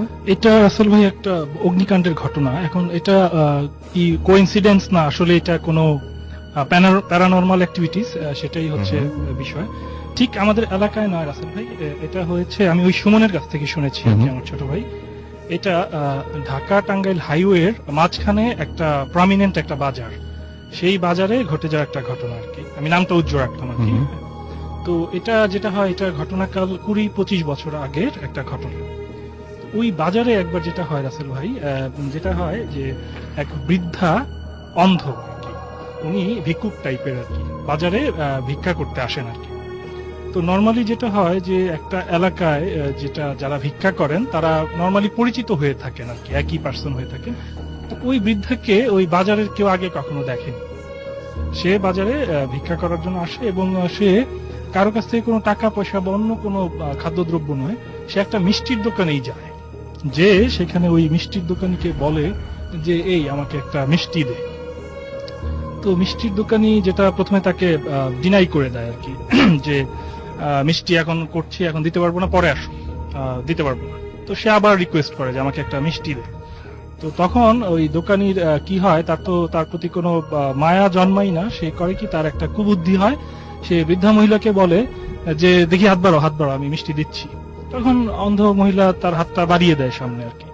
তখন ওই দোকানি যেটা করে, সে ওই যে মিষ্টি যেটা দিয়ে জাল দিচ্ছিল আর কি, কয়লা, জ্বলন্ত একটা কয়লার টুকরা করে কি ওই মহিলার হাতে দিয়ে দেয়। তো বৃদ্ধা এটাকে একদম যেটা আপনার যে গরম মিষ্টি মনে করে, সেটা ওই হাত থেকে খুব দ্রুতই মুখে নিয়ে নেয় আর কি। মুখে নেওয়াতে যেটা মানে কোনো কিছু বোঝার আগে, কারণ গরম মিষ্টি ভেবে নেয়, যেহেতু সে ব্লাইন্ড। তো এটা মুখে নেওয়ার পরে যেটা হয় যে তার জিহ্বা, ঠোঁট, হাত খুব বাজেভাবে পুড়ে যায় আর কি। এবং বাজেভাবে পুড়ে যাওয়ার পরে যেটা হয়, সে গোঙাতে থাকে এবং সবার উদ্দেশ্যেই তখন ওই মার্কেট যেটা ছিল আর কি, বাজারটা আর কি, সবাইকে খুব তারস্বরে বলে যে তোরা আমাকে পুড়িয়েছিস, এখন থেকে তোরাও পুড়বি, এরকম একটা কথা উনি বলেন।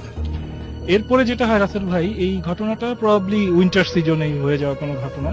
এখন ওই ঘটনা হয়ে যাওয়ার পরে আপনার ওই বাজারে যেটা হয় যে ছোট খাটো বড় যাই বলেন, আপনার ওই সিজনটাতেই অগ্নিকাণ্ড হয়ে ঘটে আসার ঘটনা ঘটছেই, এরকম চলে আসছে আর কি, এবং এই ঘটনাটা এখানে প্রচলিত আর কি। এখন এটা রাসেল ভাই আমি যেটা বলতে চাই যে উইন্টার সিজনে এমনিও কিন্তু মানে অগ্নিকাণ্ড হয়ে থাকে, তো এটা কোইন্সিডেন্সও হতে পারে বা যেটা, কিন্তু ওইখানে এইরকম একটা ঘটনা ঘটেছিল এবং সেরকম একটা মানে জায়গাটা কিছুটা হলেও সেই মহিলা অভিশাপ দিয়ে গিয়েছে, সেটা আপনি বলতে চাচ্ছেন? সেটাই বলছি। সেটা এবং আরেকটা জিনিস আসলে আমি বলি যে অন্য কোনো খাদ্যদ্রব্য নয়, মিষ্টির দোকানে যাওয়া এবং মিষ্টির প্রতি আমরা জানি যে একটা কমিউনিটির একটা কিন্তু ইয়ে থাকে আর কি, রাইট, এরকম হতে পারে আর কি। ওকে, থ্যাংক ইউ সো মাচ আপনার ঘটনার জন্য। রনি আমাদের এসএমএস করেছেন।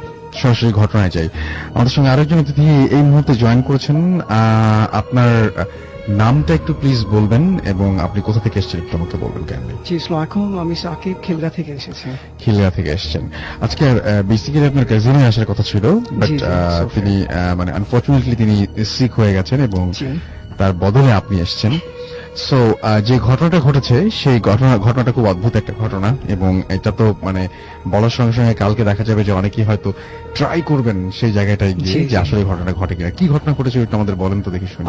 এই ঘটনাটা হচ্ছে হলো 2012-এর, যখন আমি ও লেভেল ক্লাস করতাম তখনকার ঘটনা এটা। সো আমি আমার ক্লাস শেষ করে বের হয়েছি, আমার কাজিন আমাকে ফোন দিয়েছিল, সোফিয়া, তো আমাকে বললো আলমাসের সামনে যেতে। তো ফাইন, আমি গেলাম, যাওয়ার পর বললো চল ঘুরি একটু। তখন বাজে 7টা, এরকম 7টা 10-15। তো আমি কাজিনকে নিয়ে গাড়িতে উঠলাম, বসলাম, ড্রাইভ করতেছি নর্মালি। তো যেতে যেতে দুইটা ফ্রেন্ডকে দেখলাম, ফার্স্টে মেহেদি, তারপর আলভি, দেন সোফিয়া। আমরা গাড়িতে, তো যে ড্রাইভার ছিল সামনে থেকে উনি পিছনে চলে গেছে আর সোফিয়া সামনে চলে আসছে। তো যেতে যেতে আমরা ধানমন্ডি লেকের সাইড দিয়ে যাচ্ছিলাম। তো যেতে যেতে 7:20-15 এরকম বেজে গেল। তো সোজা যে বায়ে ঢুকলাম একটা গলিতে। তো যেতে যেতে আমার ফ্রেন্ড একটা স্টপ করলো, বললো দোস্ত এখানে ওয়েট কর। আমি বলি কেন? ডান দিকে যে বাসাটা এটা হচ্ছে হলো ধানমন্ডিতে হন্টেড হাউস। আমি বললাম how do you know that? তো বললো এটা ভূত এফএম আমরা প্রায় শুনি, আর ইভেন অনেক ফ্রেন্ডরা এখানে এগুলো প্রবলেম ফেস করছে। তো আমি বলি কিরকম প্রবলেম? তো বললো এখানে যেই আসে তারই সমস্যা হয়। তো আমরা নর্মালি সবাই জানি ধানমন্ডির মধ্যে প্লেসটা মানে অনেক বড়, ফাঁকা বাসা খুব কমই থাকে, এরকম পুরান মডেলের বাসা দেখা যায় না নর্মালি। তো বাসাটা জিজ্ঞেস করলাম ভাই এখানে কারা থাকে, 20 ইয়ার্স ধরেই ফাঁকা বাসাটা। তো ফাইন, আমরা দেখলাম, দেখার পর নর্মালি ড্রাইভ করতেছি, কলাবাগান রোডে উঠলাম, ওঠার পর যাচ্ছি গান শুনতে যাচ্ছে। একটা সার্টেন টাইমে পিছন দিক দিয়ে একটা বাইক এসে হিট করে দিল আমাদের। তো বাইক হিট করলো, আমি গাড়ি ব্রেক করলাম, পিছনে তাকিয়ে দেখি বাইক আলাটা পড়ে গেল। তো পিছনের লোকজন চিল্লাচ্ছে ধর ধর বলে, তো আমি টান দিয়ে ওই প্লেসটা থেকে আমি চলে আসছি। তো চলে আসার পর স্টপ করলাম, স্টপ করার পর দেখি গাড়ি সামনের দিকে বা সাইডে দরজা মানে একটা হিট করলে যেরকম ট্যাপ খেয়ে যায় না, এরকম ট্যাপ খেয়ে গেছে। তো আমার কোশ্চেনটা এটা, মানে লাগালো পিছন দিক দিয়ে, পিছন সাইডে পড়লো, সামনে কিভাবে ট্যাপ খেলো? পিছন দিক দিয়ে বাম্পার সবকিছু যা যা এভরিথিং ইজ ওকে।